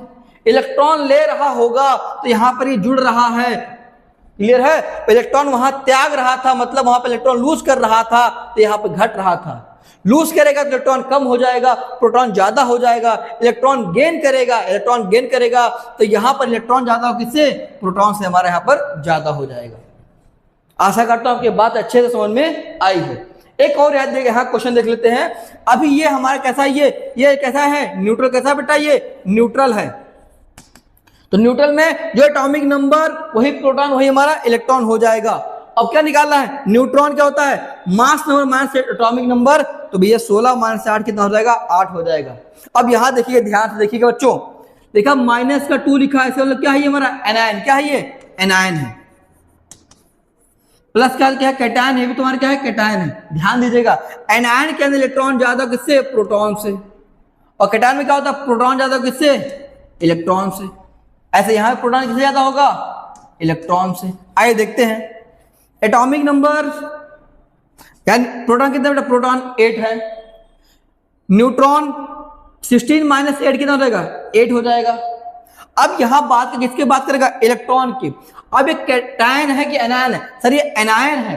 यहां पे -2 जो है किसे होगा, मैग्नीट्यूड में दिमाग के मैग्नीट्यूड में रखिए, -2 प्लस क्या हो जाएगा, ये 2 हो जाएगा, ये हो जाएगा 10, कितना हो गया 10। तो कहा था यहाँ पे इलेक्ट्रॉन किससे ज्यादा हो जाएगा, प्रोटॉन से। प्रोटॉन कितने हैं 8, इलेक्ट्रॉन कितने हैं 10। अब यहां किसी होगा, कैटायन की बात कर रहा है, ध्यान दीजिएगा बेटा, इलेक्ट्रॉन प्रोटॉन कितने, प्रोटॉन होंगे यहां पर 8, क्लियर सर। यहां प्रोटॉन कितने होंगे 8, यहां पर न्यूट्रॉन कितने हो जाएंगे बेटा 16 माइनस 8 हो जाएगा, 8 हो गया, क्लियर है। अब यहां देखिएगा क्या निकाल, इलेक्ट्रॉन निकालना है। इलेक्ट्रॉन कैसे निकालेंगे, जो हमारे पास है ये क्या, प्रोटॉन, प्रोटॉन प्लस प्रोटॉन। अब यहां किसकी बात कर रहे हैं हम लोग, इसकी बात कर रहे हैं, यहां पर हम बात कर रहे हैं, यहां पे कैटायन की बात कर रहे हैं। तो यहां क्या होगा बेटा, यहां पे एक हम इलेक्ट्रॉन को लूज कर रहे होंगे, तो माइनस क्या हो जाएगा, 1 हो जाएगा, 7 हो गया। यहां पे देखिएगा जो हमारा एटॉमिक नंबर वही क्या होगा, प्रोटॉन होगा। न्यूट्रॉन 16 माइनस 8 हो जाएगा। अब ये हमारा कैटायन है, कैटायन है, प्रोटॉन का नंबर ज्यादा होता है किससे, न्यूट्रॉन से। पूरा अगर हम कह रहे हैं कैटायन है, इसका मतलब इलेक्ट्रॉन को ये लूज कर रहा होगा। लूज कितना इलेक्ट्रॉन लूज कर रहा है, प्लस का 2 लूज कर रहा होगा। जितना लूज कर रहा होगा उतना इलेक्ट्रॉन में से घटा देंगे, 8 माइनस 2 करने कितना आ जाएगा, 6 आ जाएगा। तो समझ में आ गया यहाँ पर कि न्यूट्रल में क्या होता है, चार्ज में क्या होता है। अब चार्ज में कैटायन है कि एनायन है, कैटायन अगर हो रहा होगा तो वहां पर प्रोटॉन हमारा ज्यादा होगा इलेक्ट्रॉन से, एनायन अगर हो रहा है तो इलेक्ट्रॉन ज्यादा होगा इससे, प्रोटॉन से ज्यादा होगा। इसका मतलब है कि कैटायन वाले में हमारे इलेक्ट्रॉन के अंदर जो है उसको वहां पे लूज हो, कितने लूज, 2 लूज हुए 2 घटा देंगे, 3 लूज हुए 3 घटा देंगे। लेकिन क्या है, एनायन में जो यहाँ उसको हम क्या कर देंगे, वहां पर उसमें गेन हो रहा है उसको हम प्लस कर दे रहे हैं, वहां पर होंगे, ठीक है। अब आता है यहां पर देखिए, ये -3, ये हमारा क्या है, ये हमारा है नाइट्राइड आयन, क्या है ये, नाइट्राइड आयन है, ठीक है। ये -3 यहां पर जो लिखा है बेटा, ये -3 क्या रिप्रेजेंट कर रहा है, ये रिप्रेजेंट कर रहा है कि यहां पर 3 इलेक्ट्रॉन को गेन किया, किसने गेन किया, इस नाइट्रोजन के एटम ने यहां पर 3 इलेक्ट्रॉन को गेन किया है। अब यहां पे देखिएगा प्रोटॉन कितना होगा, नाइट्रोजन नंबर कितना होता है बेटा 7, नॉर्मल में, न्यूट्रल में कहता हूं 7, और मास कितना होता है इसका 14 होता है। अब बताएगा यहां प्रोटॉन कितना होगा, न्यूट्रॉन कितना होगा और इलेक्ट्रॉन कितना होगा। सर प्रोटॉन तो एटॉमिक नंबर के बराबर है, 1 के बराबर हो रहा है, कितना हो जाएगा, ये 7 हो जाएगा। न्यूट्रॉन कैसे निकालते हैं, 14 माइनस 7, तो 14 माइनस 7 कितना हो जाएगा, ये 7 हो जाएगा। और अब निकालना है इलेक्ट्रॉन, निकालना है, क्या निकालना है, इलेक्ट्रॉन। माइनस का 3 लिखा हुआ है, यहाँ 3 इलेक्ट्रॉन लूज हो रहे हैं, गेन हो रहे हैं, गेन हो रहे हैं, क्या हो रहे हैं, गेन। तो नंबर कितना है इसका, ये हो जाएगा प्रोटॉन, नंबर ऑफ प्रोटॉन, और क्या हो जाएगा यहाँ पर प्लस, माइनस से क्या था बेटा इसका मैग्नीट्यूड, तो हो जाएगा ये 7, और हो जाएगा प्लस का 3, कितना हो जाएगा ये हमारा, ये 10 हो जाएगा, क्या हो जाएगा 10। फार्मूला ये तो था कि number of proton plus minus भी क्या था उसका मैग्नीट्यूड था। अरे देखिए दिखा देता हूं, सर क्या पढ़ा दिए, क्या गई है, नंबर ऑफ प्रोटॉन प्लस क्या है इसमें मैग्नीट्यूड ऑफ क्या है, चार्ज, मैग्नीट्यूड ऑफ चार्ज। तो बेटा ये तो क्या गया है, देखिए ये हो गया number of proton plus magnitude of charge. तो चार्ज कितना यहाँ पर है, -3, -3 की मैग्नीट्यूड हटेगा, क्या होगा प्लस में हो जाएगा, और 7 3 के द्वारा 10 हो जाएगा। अरे साफ साफ दिख रहा है सर, इलेक्ट्रॉन यहाँ पर गेन हो रहे हो कितने, यहाँ पर 3, तो 7 में 3 जोड़ कितना हो जाएगा, सीधा 10 हो जाएगा, बात ही खत्म। इलेक्ट्रॉन कितने हैं, इलेक्ट्रॉन सर 7 है, 3 यहाँ पे गेन हो रहा है, 3 जोड़ दो इसमें 10 हो जाएंगे, सिंपल से काम खत्म, ठीक है। तो यहाँ पे प्रोटॉन कितने हैं 7, ओके, न्यूट्रॉन कितने हैं 7, ओके। इलेक्ट्रॉन कितने हैं 10, ओके 10। क्लियर, समझ में आ गया, पक्का, आगे बढ़े। बहुत बहुत धन्यवाद। अगर ध्यान लगाएंगे यार हर चीज समझ में आएगी, हर चीज समझ में आएगी। अगर ध्यान लगाते हैं वो हर एक चीज समझ में आएगी। अगर आपको समझ में आ रहा है तो प्लीज आगे तक कंटिन्यू करें, लाइक कर दिया करें, और अगर आप नए सब्सक्राइबर हो, अगर नए हो तो प्लीज सब्सक्राइब कर दिया करें। उससे क्या होता है कि जितना मेहनत करते हैं ना, हमको थोड़ा मोटिवेशन मिलता है। कितना मेहनत हमने किया, हमने वीडियो बनाया, हमने पीपीटी बनाया, उसके बाद फिर उसको एडिट किया, सब कुछ करने के बाद फिर अपलोड करते हैं, तो बड़ा मेहनत का काम होता है ये। ठीक है, तो आप मेरे एफर्ट को भी समझिए। ठीक, चलिए अब देखिए बच्चों, यहां पे लिखा है चेंज इन इलेक्ट्रॉन। अगर इलेक्ट्रॉन में चेंज होता है तो क्या कॉज करता है? Change in electron causes charge on atom. अब क्या कॉज करेगा? ये कह रहा है केमिकल रिएक्शन। क्या करेगा बच्चों? केमिकल रिएक्शन करता है। अगर इलेक्ट्रॉन को चेंज करते हैं तो क्या होगा? आपको केमिकल रिएक्शन आपको देखने को मिलेगा। लेकिन अगर हम चेंज प्रोटॉन और न्यूट्रॉन कर देते हैं तो क्या होने लगता है? क्या कॉज करता है? ये न्यूक्लियर रिएक्शन को कॉज करता है। तो क्या कहा हमने? अगर हम इलेक्ट्रॉन को चेंज करते हैं तो क्या कॉज होता है? यहाँ पे केमिकल रिएक्शन देखने को मिलता है। लेकिन अगर हम प्रोटॉन और न्यूट्रॉन को चेंज करते हैं, हमें न्यूक्लियर रिएक्शन देखने को मिलता है। एक बात और देखिए, यहाँ पे लिखा है क्लोरीन। एटॉमिक नंबर कितना होता है? 17। मास नंबर बेटा 35.5 होता है। 35 लेके काम चला रहे हैं अभी। ठीक, अब इसमें क्या लिखा? माइनस का चार्ज। क्या लगा इसमें? माइनस का चार्ज लगा हुआ है। अब देखिएगा यहाँ पे क्या क्या बातें कर सकते हैं। यहाँ पे प्रोटॉन कितना होगा बताओ बेटा? प्रोटॉन, सर प्रोटॉन जो होगा वो नंबर ऑफ मास नंबर के एटॉमिक नंबर के बराबर हो। कितना हो जाएगा वो? 17 हो जाएगा। हम कह रहे हैं बेटा हमें न्यूट्रॉन बताओ, कि सर बड़ा आसान है, 35 में 17 घटा दीजिए, मतलब एटॉमिक मास में एटॉमिक नंबर कर दीजिए। 35 माइनस 17 का कितना आ जाएगा? ये आ गया 18। कितना आ गया? 18 आ गया। चलिए बात ठीक है। अब बात करते हैं इलेक्ट्रॉन की बात। किसकी बात करते हैं? इलेक्ट्रॉन की बात करते हैं। बेटा यहाँ पे इलेक्ट्रॉन कितना? यहाँ माइनस का 1 लिखा है, मतलब है कि 17 में एक इलेक्ट्रॉन को जोड़ दीजिए। तो 17 में क्या करेंगे? एक इलेक्ट्रॉन को हम लोग जोड़ देंगे, कितना हो जाएगा? 18 हो जाएगा। अब ये हमारे पास क्या एनायन है? एनायन के अंदर हमेशा इलेक्ट्रॉन किससे ज्यादा होता है? प्रोटॉन से ज्यादा होता है। क्लियर? अच्छा, अब यहाँ पे अब ये बताइए, जो -1 आपको यहाँ पे दिख रहा है, जो आपको -1 यहाँ पे दिख रहा है, ध्यान दीजिएगा बच्चों, जो आपको -1 दिख रहा है यहाँ पर, ये -1 जो आपको ये माइनस दिख रहा है, ये क्या है? क्या इसको हम -1 कूलाम बोल सकते हैं? -1 कूलाम बोल सकते हैं? क्या इसको -1 कूलाम बोल सकते हैं? नहीं बेटा, ये हमारा -1 कूलाम चार्ज नहीं है। फिर ये है क्या? ये रिप्रेजेंट कर रहा है कि यहां पर हमको एक इलेक्ट्रॉन गेन हुआ है। तो कहीं गलती ये मत कर देना, कोई पूछो -1 क्या है तो कहीं आप ये बता देना कि -1 कूलाम चार्ज है। चार्ज नहीं है साहब, ये क्या है? ये आपने ये दिखा रहा है कि आपने एक इलेक्ट्रॉन को क्या किया है? गेन किया है। क्या किया है? गेन किया है। तो ये -1 क्या दिखा रहा है? ये रिप्रेजेंट कर रहा है कि आपने एक इलेक्ट्रॉन को गेन किया है। अब ये है, इसको हम और भी क्या कह सकते हैं? Relative charge. इसको क्या बोल सकते हैं? रिलेटिव चार्ज कितना है हमारा? ये -1 कूलाम। -1 कूलाम चार्ज ना बोल के इसको रिलेटिव चार्ज बोल सकते हैं। क्या होता है? -1। इसी को यूनिट नहीं, कैसे यूनिट लेस होता है। और एग्जैक्ट एब्सोल्यूट चार्ज क्या होता है? यहाँ कितने हमारे पास हैं? एक है तो हमने एक लिखा। एक इलेक्ट्रॉन का वैल्यू कितना होता है? चार्ज कितना होता है? 1.6 × 10⁻⁹ तो 1 × 1.6 × 10⁻⁹ माइनस साइन है तो माइनस का 1 हो जाएगा, और मल्टीप्लाई करें किसी को 1 से तो उससे हमको वो चीज मिल जाएगा। क्लियर? एक और देखते तो और समझ में अच्छे से आ जाएगा। एक क्वेश्चन और बेटा देखते हैं। लिखा सोडियम। अब यहां देखिए सोडियम लिखा है, इसमें क्या होता है बेटा? प्लस का 1 होता है, तो +1। इसका एटॉमिक मास कितना होता है? 23। एटॉमिक नंबर कितना हो जाएगा इसका? 11 हो जाएगा। अब यहाँ पे इलेक्ट्रॉन, प्रोटॉन और न्यूट्रॉन बताना है। तो सर पहले हम बताते हैं प्रोटॉन कितना है। प्रोटॉन कितना है? एटॉमिक नंबर के बराबर 11 हो जाएगा। न्यूट्रॉन क्या होगा? 23 में से 11 घटा दो, 23 - 11 कितना हो जाएगा हमारे पास? न्यूट्रॉन हो गया 12 हो गया। इलेक्ट्रॉन कितना होगा? इलेक्ट्रॉन अब ये अच्छे से दिख रहा है कि सर ये प्लस का, क्या है? ये प्लस का है।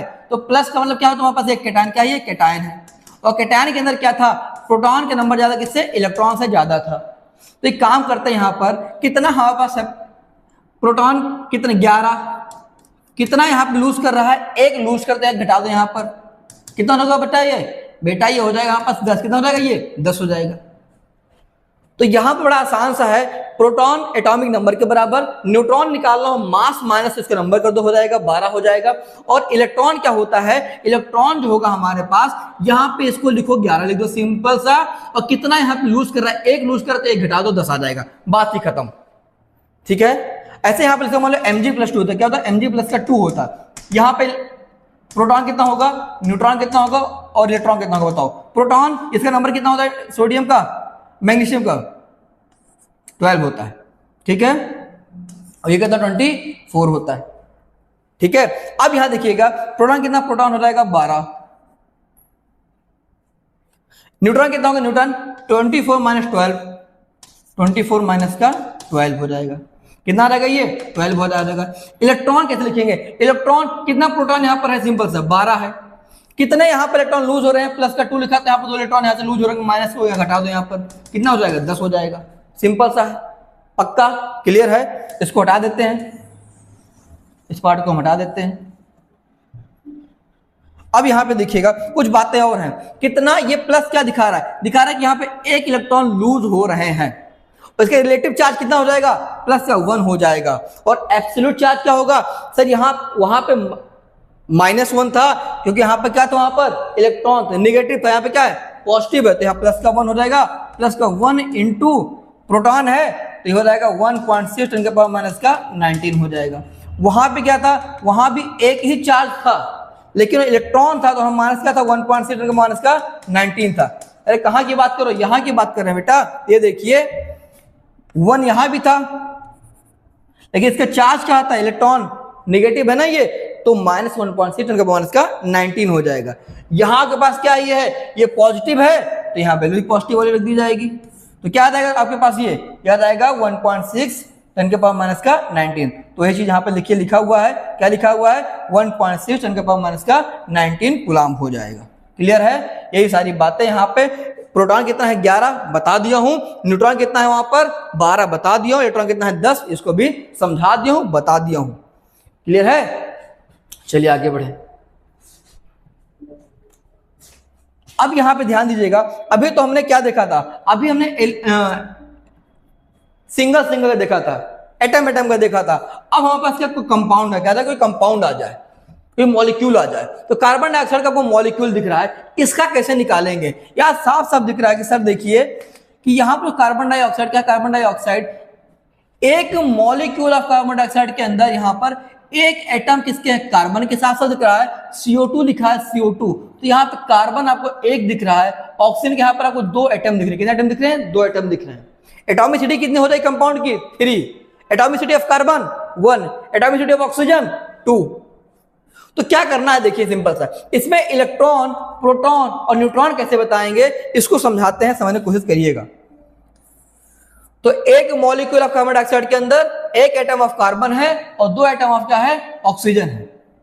अब ध्यान दीजिएगा बच्चों, पूरा ध्यान यही रखिए, ध्यान बिल्कुल ना भटकाइए, भागिए नहीं। देखते हैं अब यहां पे इलेक्ट्रॉन कैसे निकालेंगे, इसको बताइए।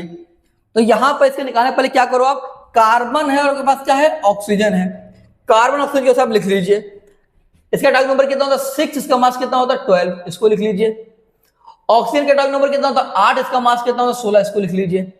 ये दोनों न्यूट्रल है, क्या है, ये दोनों न्यूट्रल है, कोई चार्ज नहीं है। तो यहाँ पे न्यूट्रल अगर है तो सर यहाँ पे जेड जो हमारा है वही इलेक्ट्रॉन होगा, हमारा क्या होगा, प्रोटॉन होगा। तो 6 हमारा इलेक्ट्रॉन, 6 हमारा प्रोटॉन हो गया। और न्यूट्रॉन क्या होता है, मास माइनस नंबर, 12 माइनस 6 कितना हो जाएगा, 6 हो जाएगा। न्यूट्रल है तो यही प्रोटॉन ही हमारा इलेक्ट्रॉन हो जाएगा, और 16 माइनस 8 हमारा क्या हो जाएगा, न्यूट्रॉन हो जाएगा। अब यहाँ पे देखिए कैसे इलेक्ट्रॉन निकालेंगे, किसकी बात पहले कर रहे हैं, कार्बन, किसकी बात कर पहले, CO2 लिखा है, क्या लिखा बच्चों, CO2 लिखा हुआ है, तो पहले कार्बन की बात करेंगे। कार्बन में कितने इलेक्ट्रॉन आपके पास है, 6, यहां में लिख दिया 6, बड़ा आसान सा है, ध्यान दीजिएगा। अब किसके बाद, ऑक्सीजन की बात, कितने ऑक्सीजन यहां पर है 2, तो हमने यहां पे क्या लगा दिया, 2 लगा दिया। उसका इलेक्ट्रॉन किसके अंदर कितने हैं, 8 है, तो हमने 8 लिख दिया। मतलब क्या हुआ कि यहां पे कार्बन किसके लिखा गया है, कार्बन इलेक्ट्रॉन लिखा गया, ये किसका लिखा गया, ऑक्सीजन इलेक्ट्रॉन लिखा गया। कितने ऑक्सीजन है, 2 है, 2 से मल्टीप्लाई कर दिया गया, तो ये हो जाएगा 6 8 2 16 और सम करें कितना 22 हो जाएगा। प्रोटॉन कैसे निकालेंगे? प्रोटॉन कितना यहाँ पर कार्बन में 6, हमने यहाँ पर 6 लिख दिया। कितना यहाँ पर है ऑक्सीजन के लिए प्रोटॉन 8, हमने यहाँ पर 8 लिख दिया। ऑक्सीजन कितना हमारे पास है 2 है, ऑक्सीजन कितना हमारे पास है 2 है, 2 से मल्टीप्लाई कर दिया कितना 22 हमारे ये भी हो जाएगा। न्यूट्रॉन कैसे निकालेंगे? न्यूट्रॉन कितना यहां पर आएगा 6 लिख दिया।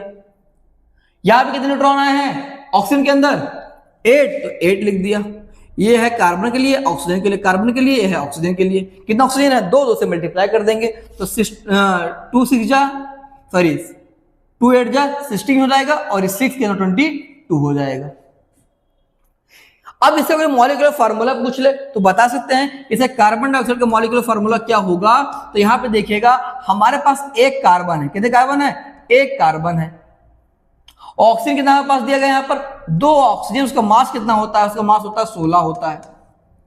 तो 12 प्लस 32 कितना हो जाएगा? ये 44 हो जाएगा। इसे 44 यहां पर लिखा हुआ है।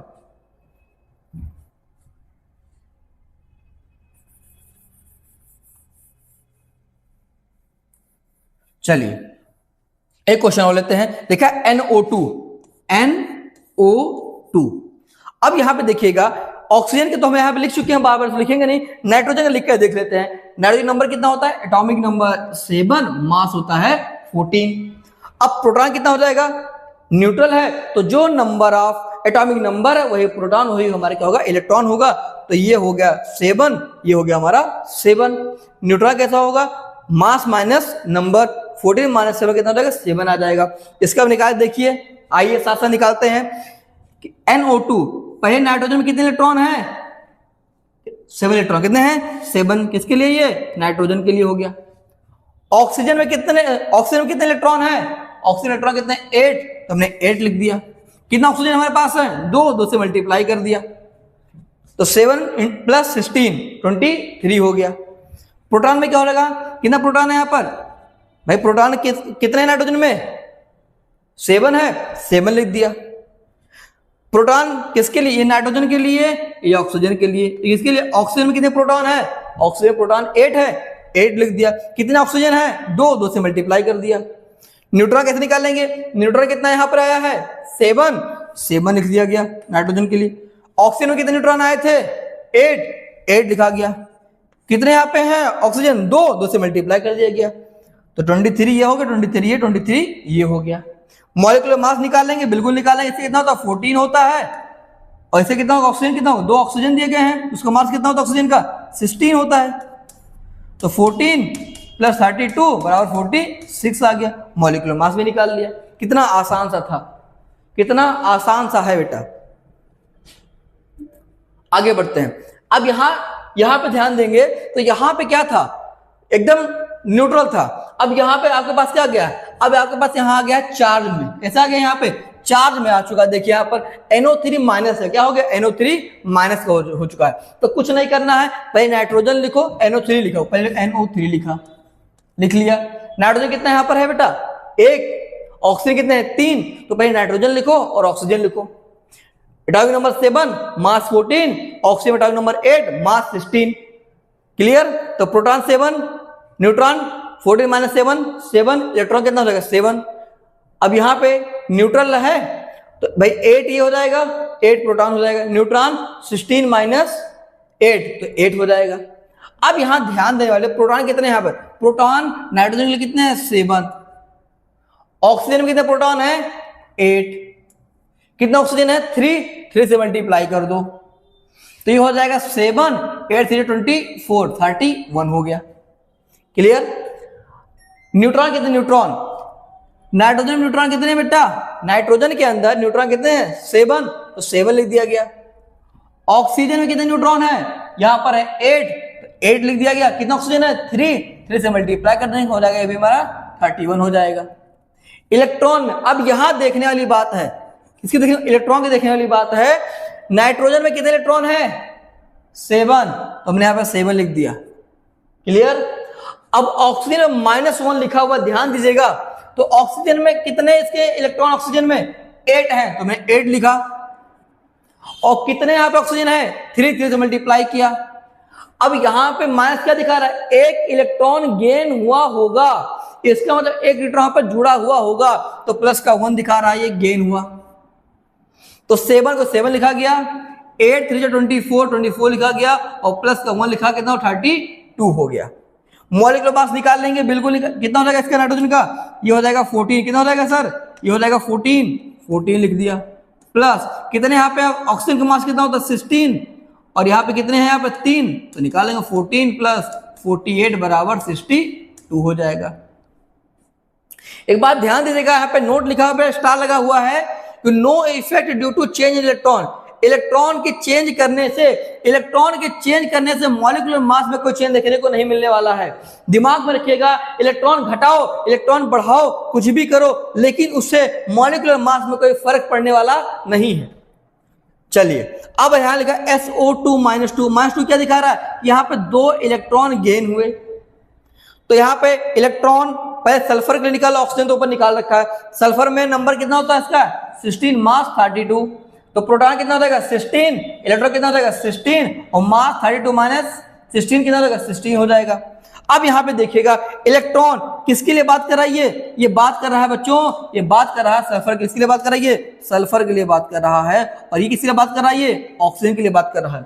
सल्फर का कितने इलेक्ट्रॉन आए हैं, यहाँ पे 16 आए हैं, 16 लिखा गया है, और ऑक्सीजन में कितने इलेक्ट्रॉन हैं, यहाँ पे 8 हैं, यहाँ पर 8 लिखा गया है। कितने ऑक्सीजन यहाँ पर हैं, SO4 माइनस का 2 है, ऑक्सीजन कितने यहाँ पर हैं, 4 ऑक्सीजन है, तो 4 से यहाँ पर मल्टीप्लाई कर दिया गया है, तो 16। अच्छा एक बात और देखिएगा, इलेक्ट्रॉन निकाल रहे हैं, तो यहाँ पे 2 इलेक्ट्रॉन गेन हुआ है, तो प्लस का हो जाएगा 2 हो जाएगा, तो 16 8 4 32 और 2 ये लिखा गया, तो कितना हो जाएगा ये सम करने पे 50 हो जाएगा।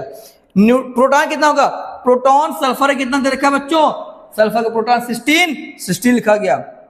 ऑक्सीजन के प्रोटॉन कितने हैं, ऑक्सीजन के 8 हैं, यहां पर ऑक्सीजन का 8 लिखा गया, और कितने ऑक्सीजन यहां पर है 4 से मल्टीप्लाई कर दिया गया, कितना आ गया ये 48 आ गया। आई पीछे देखते यार, इलेक्ट्रॉन प्रोटॉन न्यूट्रॉन बराबर था, वो कब बराबर था, जब कैसे थे हमारे वहां पर कोई कैटायन एनायन वहां पर कुछ नहीं था, तब आपको बराबर दिख रहा था। लेकिन यहाँ पर देखिए खेला हो गया, प्रोटॉन कम हो गया, इलेक्ट्रॉन क्या हो गया यहाँ पर ज्यादा। ये तो था कि माइनस वाले में इलेक्ट्रॉन ज्यादा, प्रोटॉन क्या हो जाएगा कम, एनायन वाले केस में।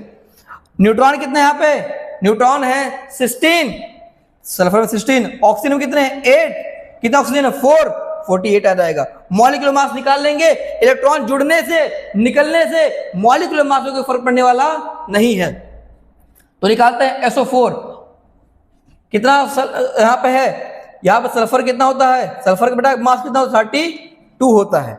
कितने हैं यहाँ पर, 1 है तो 1 से मल्टीप्लाई ना करो।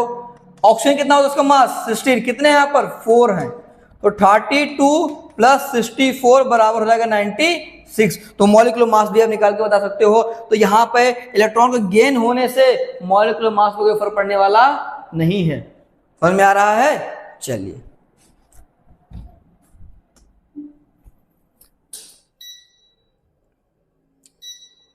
अब शुरू करते हैं। यहां पर लिखा है नोट, क्या नोट वाली बात है तो समझते हैं कि इन case of hydrogen atom, alert है बेटा, अलर्ट रहिएगा, बिल्कुल अलर्ट रहिएगा। जो 2 बजा, अलर्ट के लिए 2 बजा है। अलर्ट क्या रखना है कि अगर हाइड्रोजन एटम की बात कर रहे होंगे तो यहां पर न्यूट्रॉन को बहुत ध्यान पूर्वक आपको समझना है, न्यूट्रॉन क्या होगा उसमें, न्यूट्रॉन क्या खेला खेल रहा होगा यहां पर। तो कह रहा है इन case of hydrogen atom alert during calculation of neutron, जब न्यूट्रॉन को कैलकुलेट कर रहे होंगे तो कुछ खेला होने वाला है।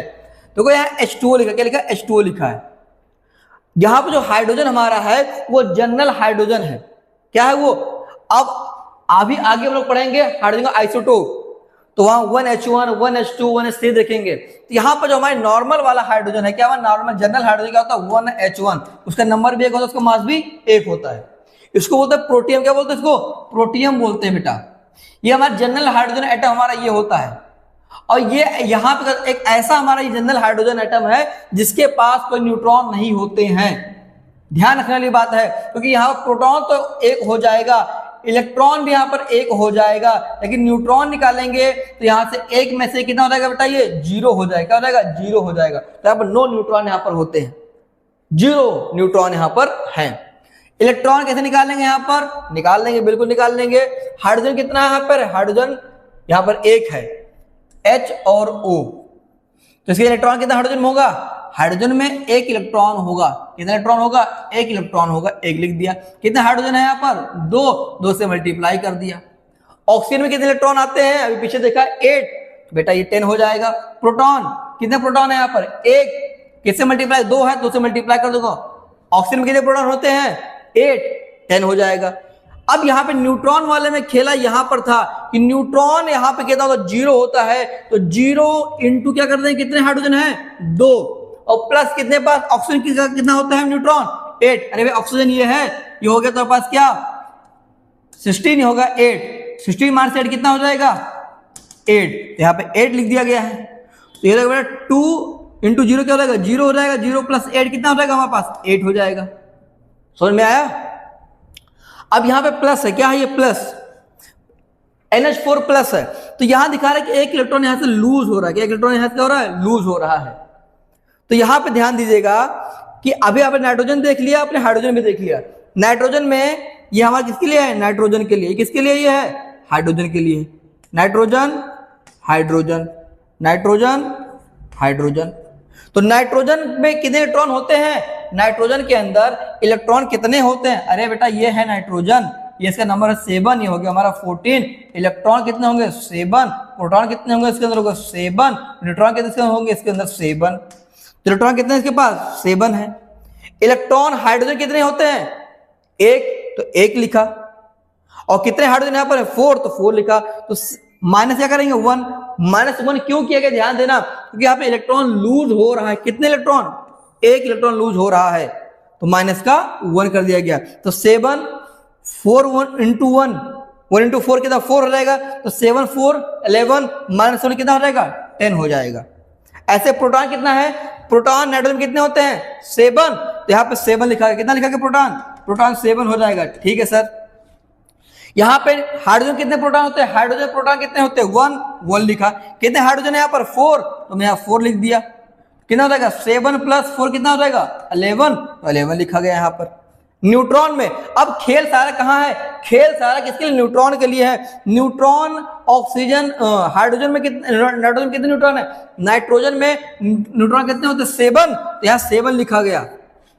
लेकिन ऑक्सीजन में कितने न्यूट्रॉन होते हैं, अभी देखा था ऑक्सीजन के न्यूट्रॉन कितने होते हैं 0 होते हैं, तो 0 लिखा, कितना लिखा 0 इंटू 4 क्या होगा 0, तो न्यूट्रॉन कितने आएंगे 7 आएंगे। तो मॉलिक्यूलर मास सारांश निकाल सकते हैं कि यहां पर से देखिए NH4 का मॉलिक्यूलर मास N कितना हो जाएगा 14, हाइड्रोजन कितना यहाँ पर है 4, उसका 1, तो 14 प्लस 4 कितना हो जाएगा हमारे पास ये 18, कितना 18 लिखा हुआ देखिए। तो आशा करता हूं आपको हर चीज समझ में आई होगी, पक्का समझ में आ रहा है। बस ये ध्यान रखना है कि जब हाइड्रोजन की बात करेंगे बेटा, हाइड्रोजन एटॉमिक नंबर भी एक होता है, उसका मास भी एक होता है। अगर ये भी एक ये भी एक, तो न्यूट्रॉन कितना हो जाएगा, न्यूट्रॉन क्या होता है मास माइनस नंबर, मास माइनस नंबर, एक में से एक कितना हो जाएगा 0, स्वाहा। बस सारा खेला इसी बात का, अलर्ट रहना न्यूट्रॉन के अंदर। अब आता है नेक्स्ट आपके पास आइसोटोप। आइसो मतलब होता है सेम, कुछ तो सेम होगा, चाहे आइसो मतलब होता है सेम, चाहे एटॉमिक नंबर सेम हो, चाहे एटॉमिक मास सेम हो, चाहे न्यूट्रॉन सेम हो, ठीक है। अब यहाँ पे आइसोटोप की बात कर रहा, आइसो मतलब होता है बेटा सेम, ठीक है। अब सेम क्या यहाँ पर होगा देखिएगा, आइसोटोप में क्या होता है, atom have same atomic number, atomic number तो सेम होगा लेकिन मास होगा उसका डिफरेंट होगा। तो आइसोटोप क्या होता है, जिसका एटॉमिक नंबर सेम हो मास डिफरेंट, उसे क्या बोलते हैं आइसोटोप कहते हैं। इसको दूसरे शब्दों में कह सकते हैं कि atom having same number of proton.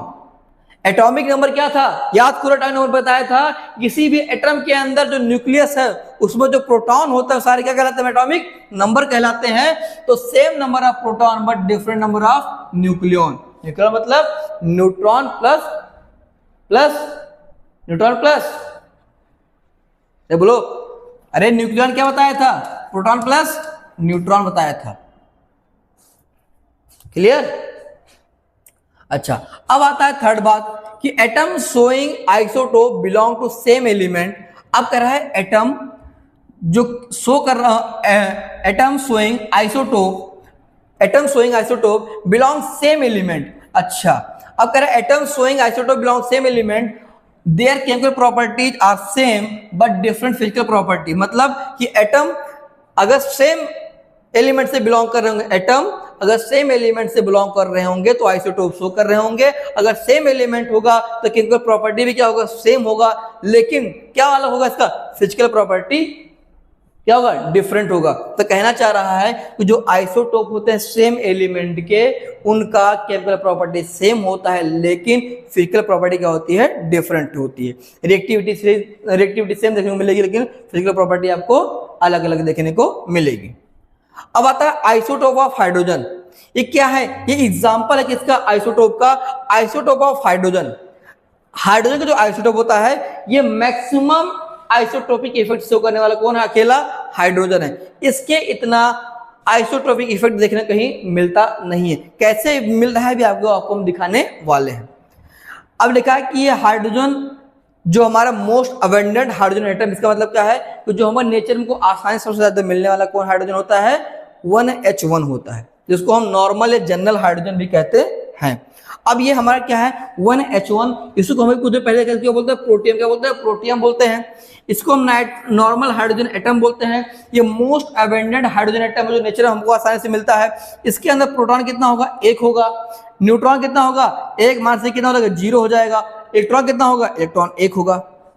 इससे क्या बन रहा होगा, हमारा H2O बन रहा होगा, CH4 बन रहा होगा। किससे, नॉर्मल हाइड्रोजन एटम से। अब यहां पे देखिएगा इसके दो बनते हैं, एक 1H1, एक 1H2, एक 1H3। तो 1H1 को बोलते हैं प्रोटियम, 1H2 को बोलते हैं ड्यूटेरियम। क्या बोलते हैं, ड्यूटेरियम। D से दिखाया जाता है। अब इसके एग्जांपल से यहां पर क्या था, CH4 था, हाइड्रोजन यहाँ कितना था 4, यहाँ तो आपस क्या है D, तो हो जाएगा CD4 हो जाएगा। यहाँ H2O था तो जहाँ H क्या हो जाएगा, यहाँ पर D हो जाएगा तो D2O हो जाएगा। ये क्या होता है, हैवी वाटर। क्या होता है, हैवी वाटर उसको कहते हैं, D2O को। प्रोटॉन कितने होंगे, 1। न्यूट्रॉन 2 - 1 कितना हो जाएगा, 1 हो जाएगा। इलेक्ट्रॉन कितना होगा, इलेक्ट्रॉन यहाँ पर 1 होगा। अब यहाँ देखिएगा इसका 100% इंक्रीज इन मास। कह रहे यहाँ पर मास 100% इंक्रीज हो रहा है। कैसे, देखिए यहाँ पर 1 है, कितना बेटा, यहाँ पर 1 है, यहाँ कितना है, ये 2 है, तो जस्ट डबल हो रहा है। जस्ट क्या हो रहा है, डबल हो रहा है। तो कितना हो रहा है यहाँ पे, 100% मास इसका बढ़ रहा है। पहले 1 था, अब कितना हो तुम्हारा, ये 2 हो गया, तो जस्ट डबल हुआ, 100% आपका मास यहाँ पे इंक्रीज हो रहा है। अब यहाँ पे देखिएगा 1H3 मास कितना हो गया, 3, नंबर कितना इसका 1, इसको बोलते हैं ट्राइटियम। क्या बोलते हैं, ट्राइटियम। T से इसको दिखाया जाता है। ये हमारे का रेडियो एक्टिव एलिमेंट। क्या है ये, रेडियो एक्टिव एलिमेंट। अभी समझेंगे कौन रेडियो एक्टिव एलिमेंट होता है, ये क्यों नहीं है, ये क्यों है, ये क्यों नहीं है, यही क्यों रेडियो एक्टिव एलिमेंट हमारा बना है। इसको नेक्स्ट स्लाइड हम लोग देखने वाले हैं। यहाँ पे प्रोटॉन कितना होगा, प्रोटॉन सर 1, इलेक्ट्रॉन कितना हो जाएगा 1, न्यूट्रॉन 3 - 1 कितना हो जाएगा, 2 हो जाएगा। अब यहाँ पे देखिए, यहाँ पे 100% आपको मास बढ़ता हुआ दिखाता, या 50% मास आपको बढ़ रहा है, सिर्फ 50% इंक्रीज इन मास। क्यों, देखिए बेटा, यहां से 2 से कहां गए, 3, 2 से कहां गए हैं 3, तो 2 से जा रहे हैं 3, कितना इंक्रीज हुआ, 1 का अंतर। कितना अंतर आ रहा है, 1 का अंतर आ रहा है। अब 2 के रिस्पेक्ट में 1 कितना है, आधा है। अंतर कितना है, 2 से गए 3, अंतर का कितना आ रहा है। अब अगर 2 के रिस्पेक्ट में 1 की बात करें तो क्या इसका आधा है, यस सर आधा, इसका क्या होगा 50% हो जाएगा, बात खत्म, आसानी से। क्लियर। नेक्स्ट देखिएगा, यह क्या लिखा हुआ है, बयान ध्यान देखिए बेटा। यहां पर कार्बन 612, कार्बन 614, ठीक है। अब यहां पे देखिएगा कार्बन 612, कार्बन 614। अब यहां पे ये हमारे क्या है, ये हमारे आइसोटोप है। कैसे आइसोटोप है, कि एटॉमिक नंबर तो सर सेम है बट एटॉमिक मास क्या है यहाँ पर डिफरेंट देखने को मिल रहा है। अब यहाँ पे देखिए प्रोटॉन कितने हैं, प्रोटॉन यहाँ पे 6 हो गए, यहाँ प्रोटॉन कितने हैं 6 हो गए। न्यूट्रॉन कितने यहाँ पर हैं सर, 12 - 6 हो जाएगा, 14 - 6 कितना हो जाएगा 8 हो जाएगा। इलेक्ट्रॉन 6 हो जाएगा। यहाँ पे ये देखिएगा तो जो हाइबियर आइसोटोप है, ये हाइबियर है, ये हाइबियर है। ऐसे यहाँ पीछे देखिएगा 1H1, 1H2, 1H3। हाइबियर कौन है, 1H3 हमारा हाइबियर है। जो हाइबियर होगा कैसे होगा, हमारा रेडियो एक्टिव एलिमेंट कहलाएगा। यहाँ भी देखिए बात लिखा गया है कि यहाँ पर जो ये आइसोटोप में से C16 और C6H12 और C6H14 में कौन रेडियोएक्टिव है, जिसका हाइबियर आइसोटोप जो होगा, जिस एलिमेंट का हाइबियर आइसोटोप देखने को मिलेगा वो कैसा नेचर होता है, उसका रेडियोएक्टिव नेचर होता है। तो इन दोनों के अंदर हाइबियर कौन है, ये हमारा लाइटर है, ये हमारा क्या ये है हाइबियर है। जो हमारा हाइबियर होगा वो कैसा उसका नेचर होगा, रेडियोएक्टिव नेचर होगा उसका। नोट भी लिखा गया है, in general heavier isotope of an element is radioactive in nature. यहां देखिए, यहां कितना है ये 16, यहां कितना ये 17, यहां कितना ये 18। तो भाई यहां से क्या ये हाइबियर है, तो कैसा होगा ये हमारा रेडियोएक्टिव एलिमेंट हमारा ये है। क्लियर, हाइबियर आइसोटोप जो होगा वो क्या होगा हमारा रेडियोएक्टिव इन नेचर होगा। अब यहां ध्यान देगा बेटा, in case of isotope we calculate average atomic mass. अब कह रहे हैं यहाँ पे देखिए, अगर हमारे आइसोटोप के केस में हम एवरेज एटॉमिक मास कैलकुलेट करते हैं किसका, एलिमेंट का, क्या यूज करके, by using their abundance in nature. Abundance मतलब क्या होता है कि नेचर कितने आसानी से आपको मिलने वाले हैं, उनके आधार पे इसको क्या होता है, इसका हम एवरेज एटॉमिक मास निकालने वाले होते हैं। मान लिया कि हमारे पास कोई एलिमेंट क्या है एक्स है, कोई एलिमेंट क्या है एक्स है। अब इसका एटॉमिक मास कितना 19, इसका कितना 20, इसका कितना 22। तो हाइबियर कौन हो गया, ये हमारे पास हाइबियर है। इसका नेचर कैसा होगा, रेडियोएक्टिव इन नेचर होगा। अब कितना ये हमारा आइसोटोप मास हो गया 19, 20 और 22। अबेंडेंस कितना है, ये 70% मिल रहा है, ये 20% मिल रहा है, ये हमको 10% मिल रहा है। कितना होगा ये टोटल 100% हो गया। कोई भाई 150-200% मत कर देना, 100% से ऊपर क्या करोगे, एफिशिएंसी 100% टोटल हो जाएगी इसकी। 70, 20 और 10। तो X19 जो एलिमेंट है उसका आइसोटोपिक मास कितना है 19, अबेंडेंस कितना उसका 70%। जो 20 वाला है X20 है, उसका आइसोटोपिक मास कितना 20, अबेंडेंस कितना है 20% है। और हमारे पास जो X22 है उसका आइसोटोपिक मास कितना 22 है और अबेंडेंस कितना उसका 10% है। सम करने कितना आएगा 100% आ जाएगा। ठीक है, अब इसका एवरेज एटॉमिक मास हम लोग निकाल सकते हैं, इस एलिमेंट का एवरेज एटॉमिक मास निकाल सकते हैं। कैसे निकालेंगे ध्यान दीजिएगा, कैसे निकालते हैं, average atomic mass of element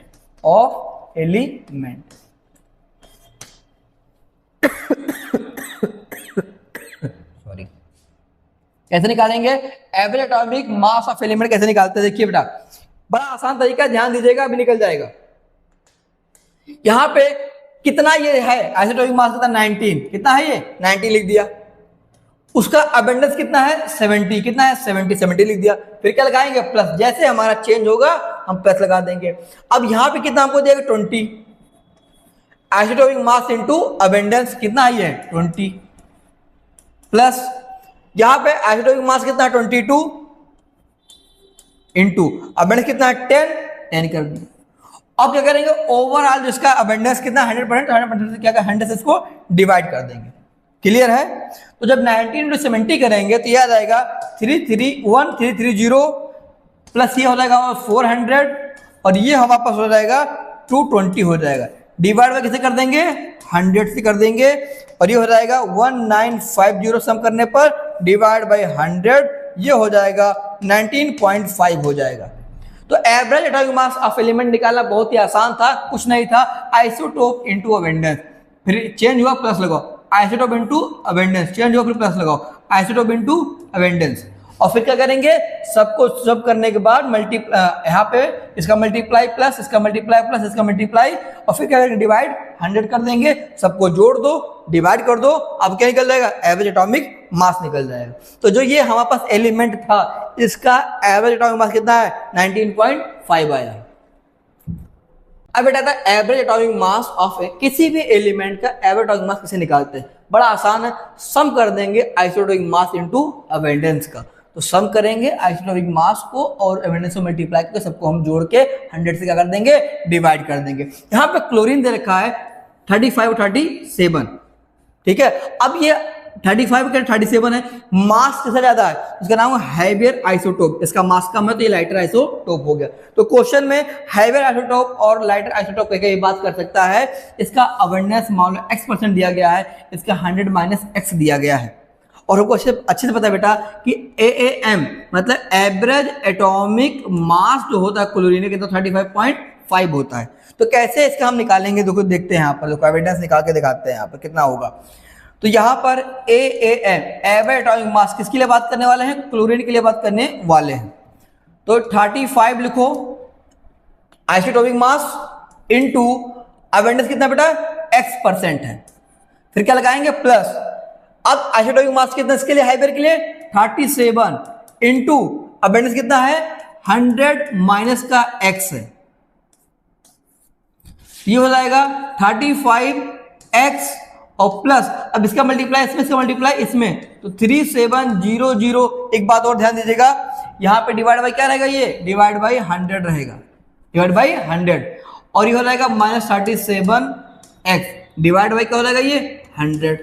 तो यहाँ के पास क्या 35.5 है, इसका मल्टीप्लाई इसमें कर दीजिए, तो क्या हो जाएगा ये 3550 बराबर 3700, इसको माइनस करेंगे हो जाएगा 2x, पक्का।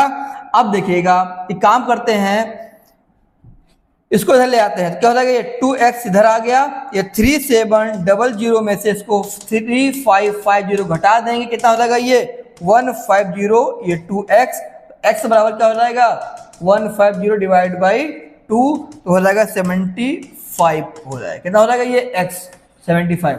तो x की वैल्यू कितनी आ गई है, लाइटर आइसोटोप के लिए x की वैल्यू कितनी आ गई है 75%। तो क्लोरीन 35 के लिए अबेंडेंस कितना होगा 75% होगा, और 100 माइनस x, 100 माइनस x मतलब 75 कितना लगा ये 25% का हो जाएगा, हमारे पास हैवियर आइसोटोप हो जाएगा।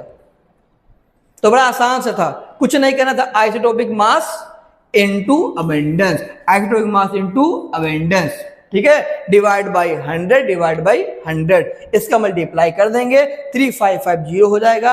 अब ये 3700 37, ये माइनस 37 नहीं प्लस 35 माइनस का 2x हो जाएगा, इसको इधर लाएंगे प्लस का हो जाएगा, इसको यहाँ घटा प्लस में जाएगा उधर माइनस में हो जाएगा, घटाने पे 150 और x बराबर 150 डिवाइड बाई 2, तो 75 आ जाएगा, ठीक है। इसके बाद फिर आपका आज का लेक्चर यहाँ पे बेटा खत्म होता है। बहुत बहुत धन्यवाद जिसने लेक्चर को देखा। कुछ देर 2-3 घंटे बाद आपके फिजिक्स के लेक्चर को भी चैनल पे अपलोड कर दिया जाएगा, लेक्चर नंबर 2। तो जिस बच्चों ने इस चैनल को सब्सक्राइब नहीं किया प्लीज सब्सक्राइब कर लें। कोशिश करता हूँ कि हर छोटी छोटी बात समझा सकूँ, आपको समझ में आया भी होगा। अगर समझ में नहीं आता वीडियो को दोबारा एक बार पीछे करके दोबारा देख लीजिएगा। कोशिश तो पूरी तरीके से क्या होगा, कुछ समझ में आ सके। थोड़ा ध्यान लगाइए, थोड़ा मेहनत करिए, हर चीज़ आपको समझ में आ जाएगी। लेकिन अगर सोचे कि हर चीज़ ऐसे आसान होगी, तो अभी लेक्चर बेसिक चल रहा है, बेसिक बात है, तो आसान लग सकता है। आगे बढ़ेंगे तो कठिनाई हमारे आगे बढ़ती हुई चली जाएंगी। ठीक है, धन्यवाद। जय हिंद, जय भारत।